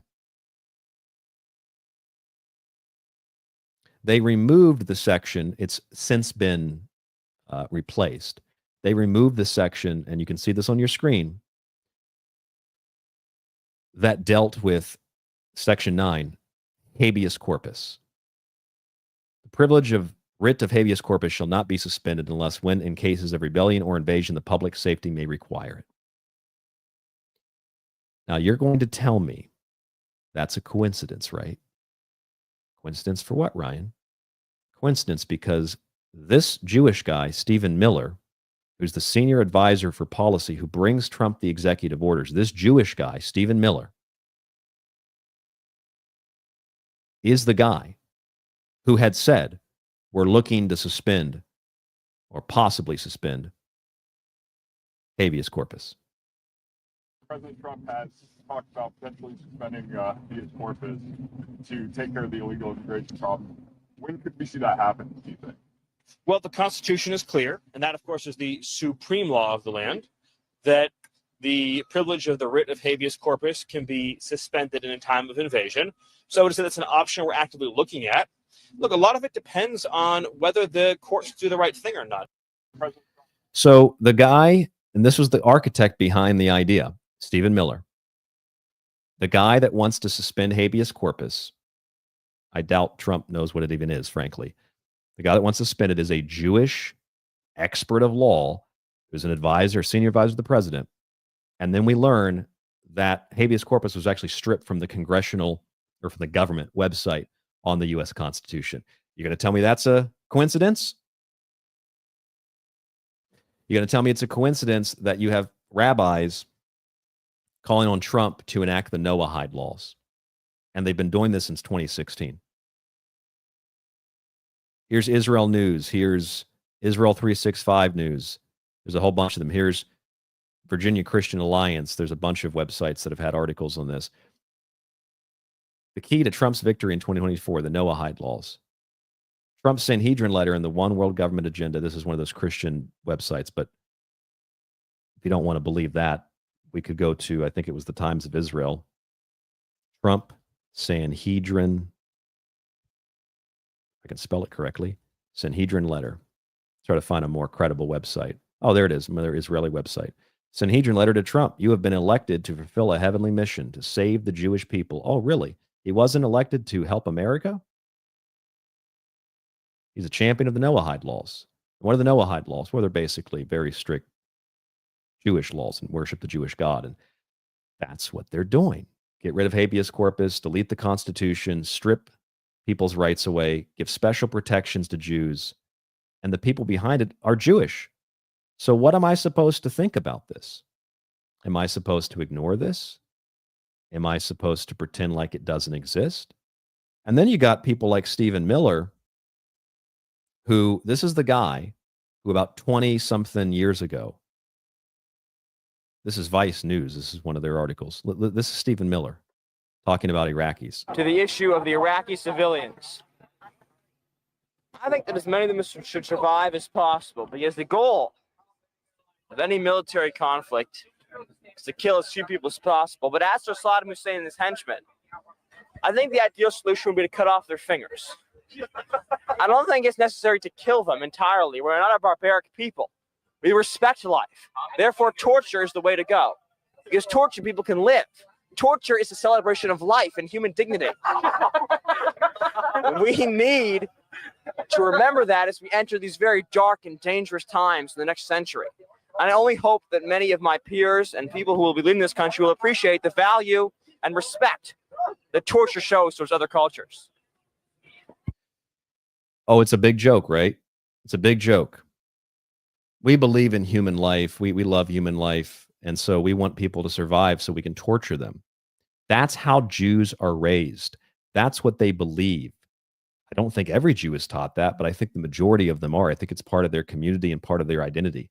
We want the Iraqis to survive so that we can torture them. Who do you think was behind the George Bush torture agenda? That's Stephen Miller, is now the guy who's like, we got to get rid of the habeas corpus. And then it disappears from the government website. It's disgusting. Corey McDonald in the chat says it's sickening. It is. Huey Burrito says they're all evil. I don't think every Jew is evil. I don't necessarily think Glenn Greenwald is evil. I don't care what he does sexually, but it seems to be that's the general.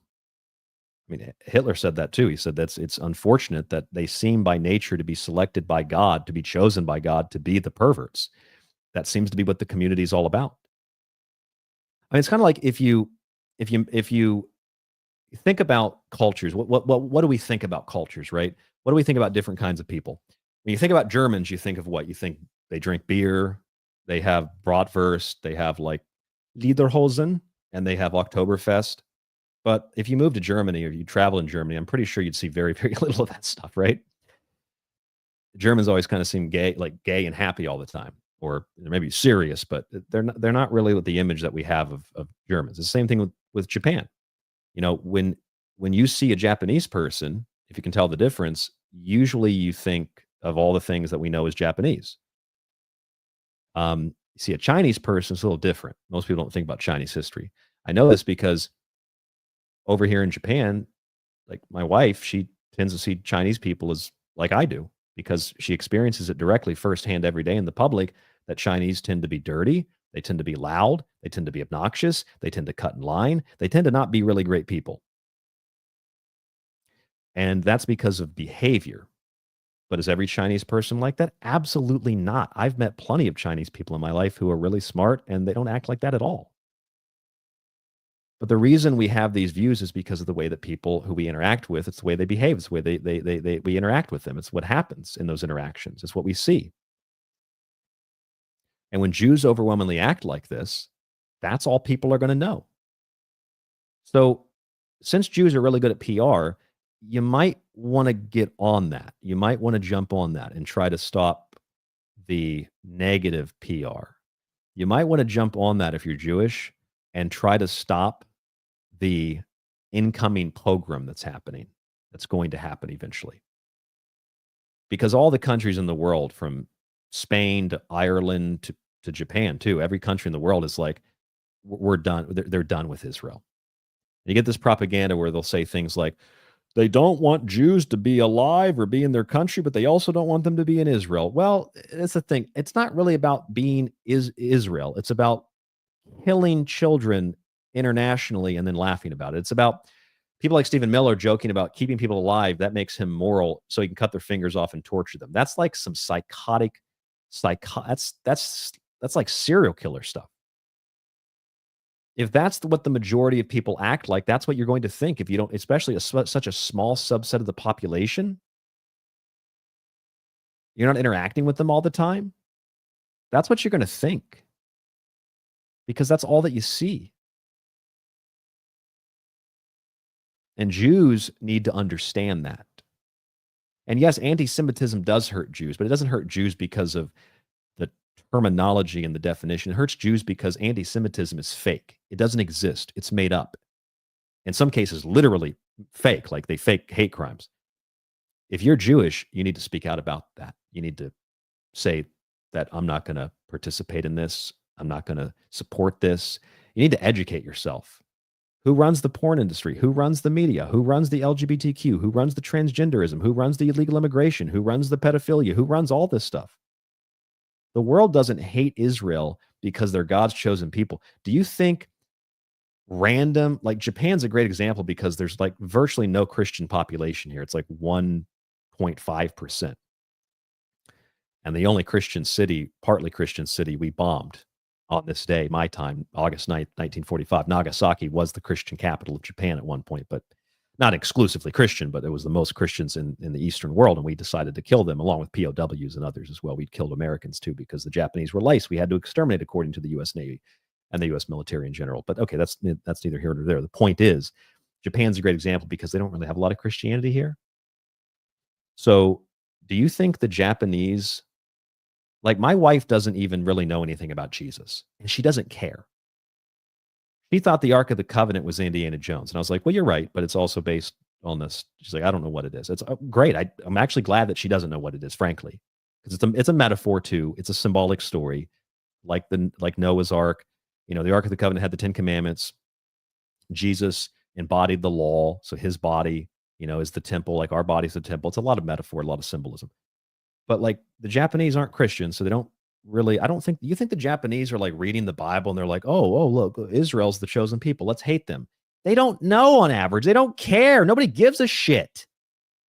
That's how most of the world is. Nobody cares. Nobody knows anything about the chosen people.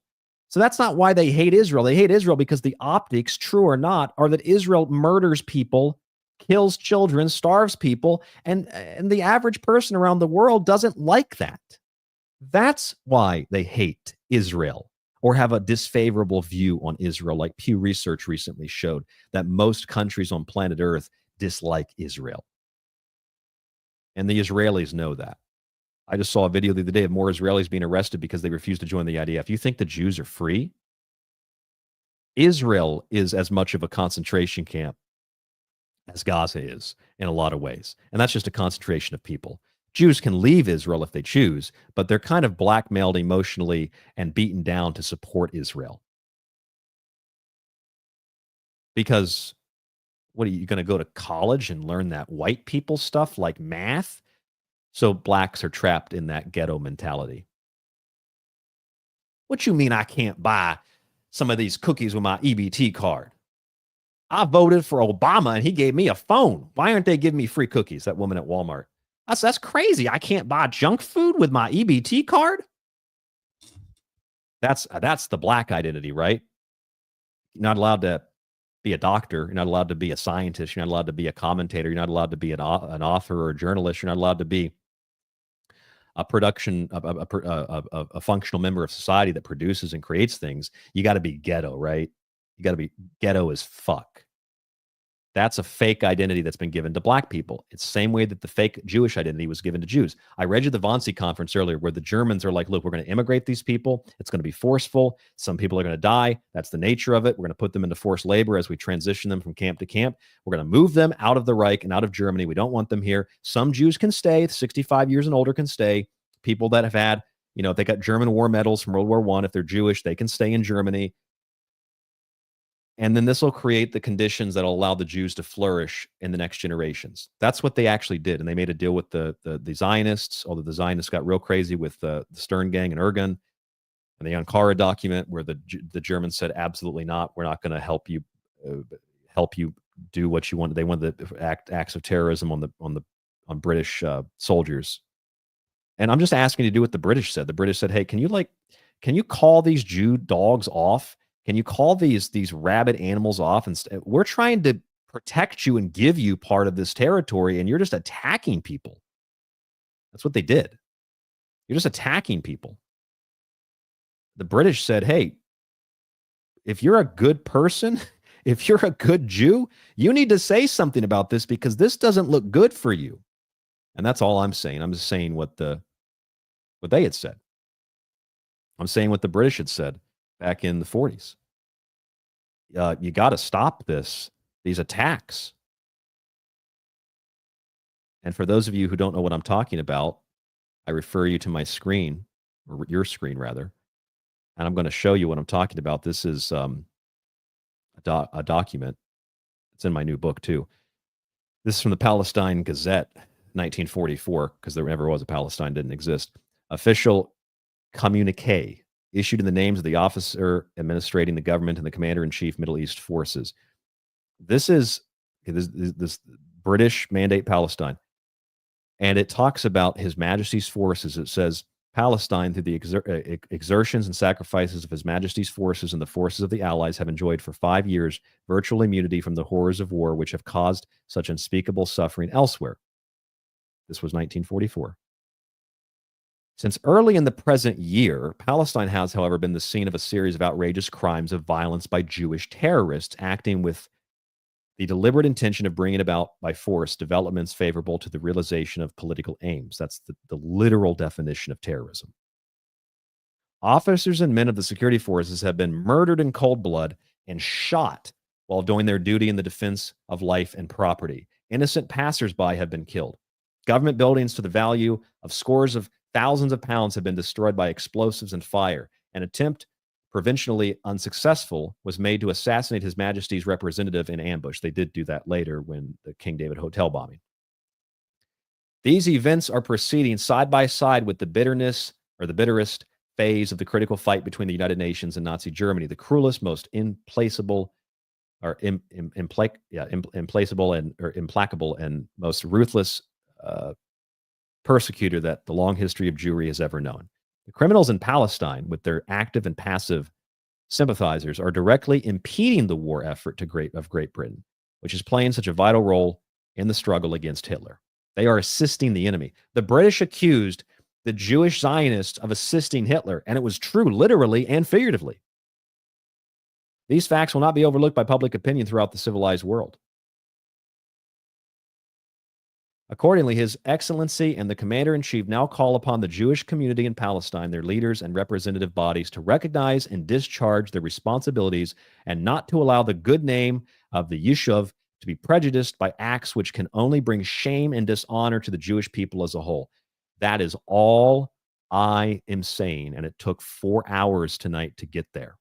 That's all I'm saying. There are good Jews. There are good people with Jewish ancestry, whatever you want to call it. And you better notice what I'm saying and take responsibility, because any good that the Jews have done or any good that individual Jews have been responsible for contributing to the world, people don't see that. And people don't care. What they care about are the optics. Doesn't matter if they're pro-Palestine, pro-Israel, pro-Nazi, pro-British, pro-Churchill, pro-Hitler. Doesn't matter what they are. What matters are the optics and what they choose to believe. And what people are going to choose to believe when the next pogrom comes is that Jews are all evil and bad because Nick Fuentes and because Stu Peters told them that. And that's all that they know and all that they care about. And so that's going to create a real bad situation if you're Jewish. So I'm just saying what the British government said.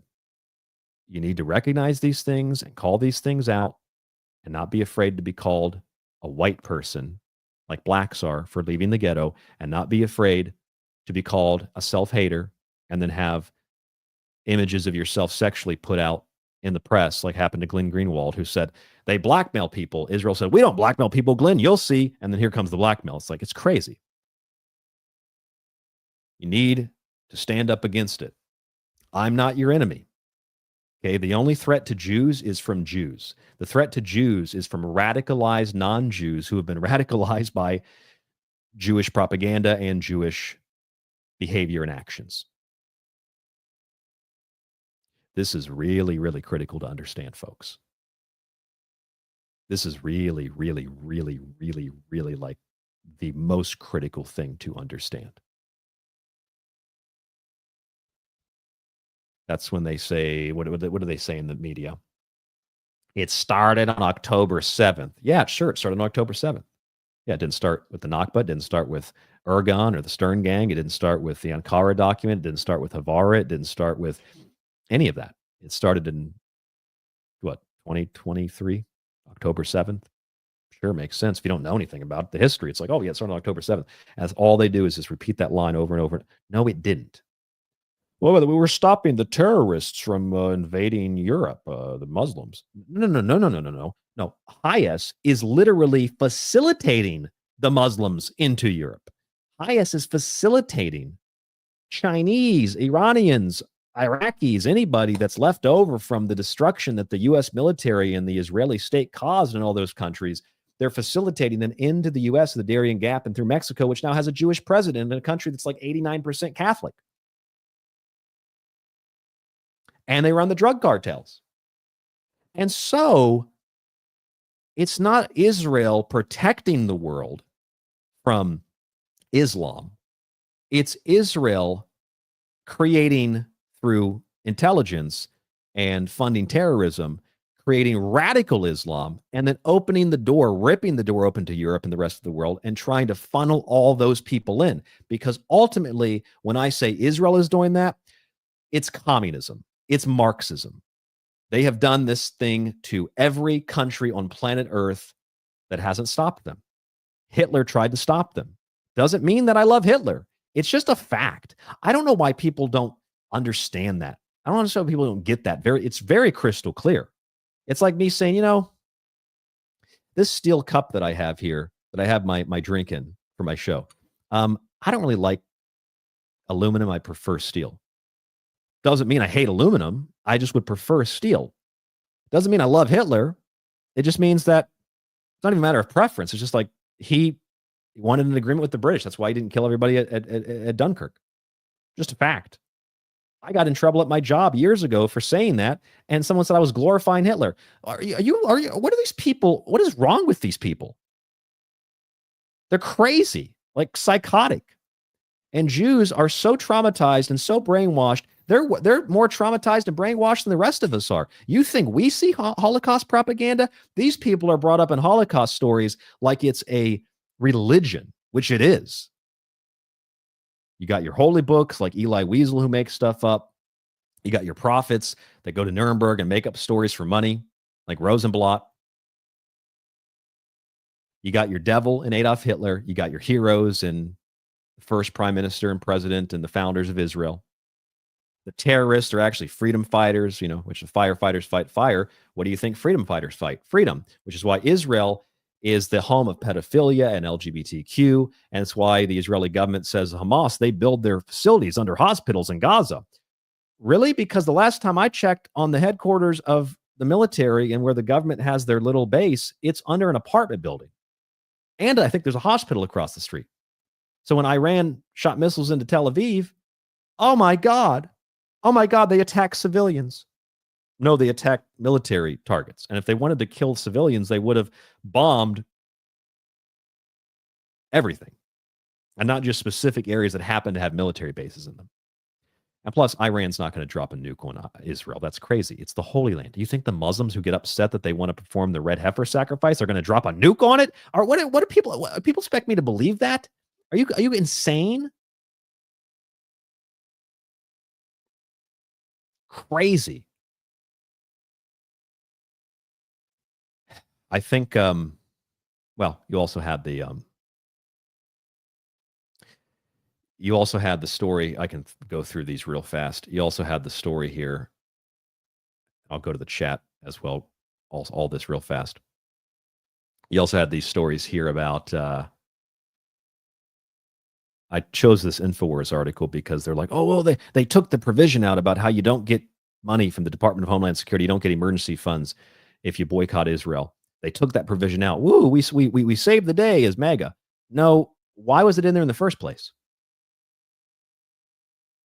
And then we've got the Gottenheimer Bacon ADL bill, 2 Jews and a Zionist, saying that it's because of October 7th. It's because of anti-Semitism, which is almost all staged. We have to have the Stop Hate Act. And now we have a new one. This is a Hollywood bill. This is to block websites. And this is backed by another Jew named Schiff. And pretty much, it's pretty much Hollywood's way of getting control, just like, Trump put that tariff plan, 100% tariffs on outside movies. That's because that's part of the Jewish, thing too. Because, South Korea makes some good movies, but we can't see those without having a big tariff on them because that's going to interfere with the Jewish monopoly on Hollywood. It's like so crazy. It's just nuts. It's totally crazy. I don't know what else to say about it, except for lights, camera, anti-Semitism. All right. Thank you for tuning into the show tonight. 4 hours. I only intended to do 2. We did 3, and I thought I was going to stop there. We did 4. I think I've touched on everything that I had in my little article archive here. Actually, you know what? I might have missed something. Oh, yeah. I missed MTG. I missed MTG. She's like calling out AIPAC, and now she's being attacked. Same thing with Thomas Massie, where Thomas Massie, they said that there would be unlimited money, unlimited spending. This is Jewish Insider. McConnell's retirement stokes concerns Massie may run for Senate. The Republican Jewish Coalition pledged unlimited funds to block Massie if he decides to run. Let me pull up some of these clips and videos real quick. I had some saved on my X page. Because Marjorie Taylor Greene is going off about Israel, and now she's under attack by AIPAC. Well, that's really interesting. So that anybody that says anything about AIPAC or anything about Israel, they come under attack. I guess she finally, maybe the blonde hair highlight chemicals that she put in her head, maybe they finally ran out. She cleansed herself of that. Lobbyists, because they're breaking U.S. laws by donating to members of Congress and by taking them on a fully funded trip to Israel every single freshman member of Congress's year. They just took them over just recently and had them meet with the Prime Minister of Israel. Yeah, actually, not only that, MTG, but when they were supposed to vote on the Epstein stuff, they ended up taking a recess, and then they ran over to Israel and did a little dance at the wall. And then you have here we go. Here's Anthony Blinken in this incredibly meeting with Netanyahu for this nation, but in fact, for the entire world. If you'll permit me, personal aside, I come before you not only as the United States Secretary of State, but also as a Jew. You get the point, and he tells a story about how he's a Jew, so you gotta listen to him, trust him. And then you had Mike Johnson over there at the wall, the Wailing Wall, when they were supposed to be talking about, Epstein. They left and they had a whole delegation go with them, and then Netanyahu met with Republicans who were supposed to be getting information on Epstein. Look at that. House breaks for August recess, mid-Epstein uproar. They go visit Israel. It's crazy. And then there was just a recent story about this as well, where Netanyahu met with those members of Congress.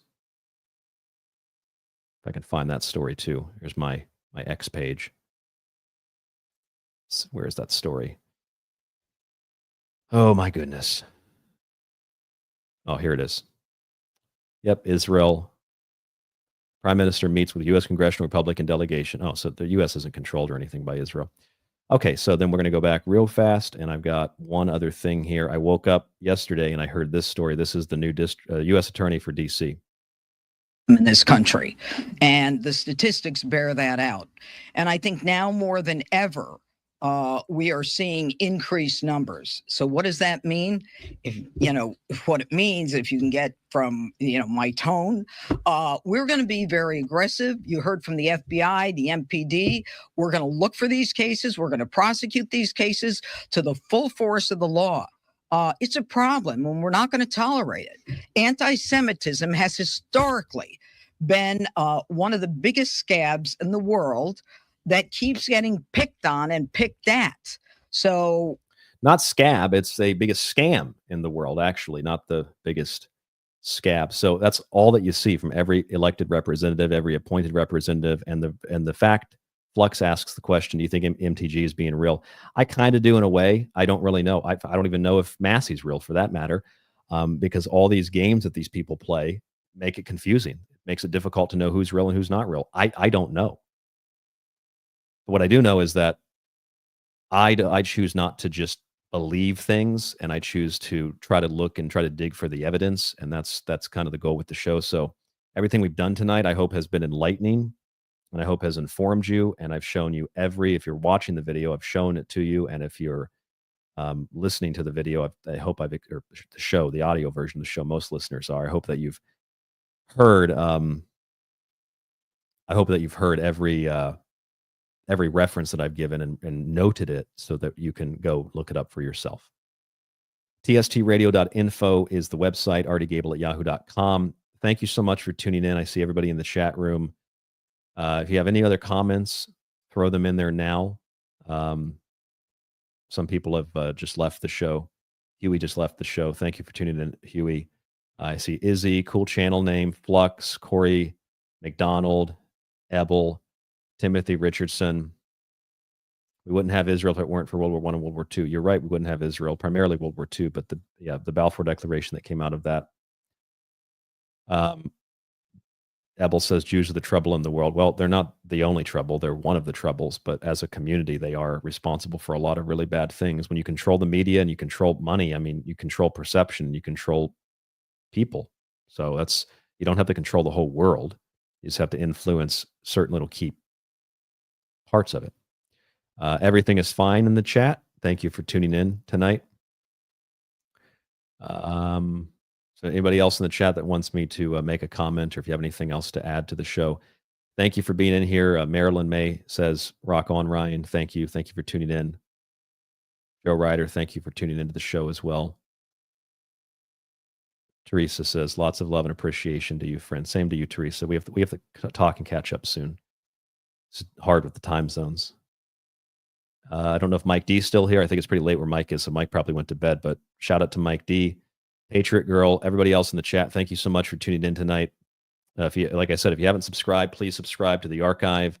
Please grab a book. If you want to support us directly, please do so through Cash App. That would be really the only option. But you can subscribe for a week, a month, a year, or a lifetime subscription at tstradio.info. Get access to the full archive, no advertisements, get access to the document archive, my books. I got the new book coming out hopefully soon. It's going to be about this stuff and a lot more. It was going to be 60 pages. It's close to 600 now, so it's huge. And I've just got to have someone do a proofread of it for me and fix a few little images, and that's pretty much it. So hopefully it'll be out this month. Digital and physical copies. tstradio.info. If you're on Spreaker, if you're on Apple, please leave us a review. You know, people will tune in to 30 seconds of a 4-hour show and say, oh, I know what this guy's about. He's a Hitler supporter, whatever that's supposed to mean. And they'll leave a bad review. So if you like the show, please take a moment to put that comment that you have about the show on Apple, especially on Apple. Thank you so much for supporting us. If you do, really, really, really, really don't know what to say with all the support and all the backing that I have from listeners. All right, so I have to, I've got to go. It's been 4 hours, and I hope that all of you have a great evening, a great day, a great night, whenever and wherever you're listening to the show. I know that you probably can't hear the music that well, but if you're in the audio only archive, you will be able to hear the music. I'm going to pull it up right now, and we will wind down the show. Stay safe, stay informed, stay healthy, and as always, I will talk to you on the next broadcast. I'll remind you one more time, tstradio.info, rdgable@yahoo.com. Share the show, subscribe, support us in whatever way that you can. Keeps us on air Monday through Friday, independent. Speak with you on the next broadcast. Have a great weekend.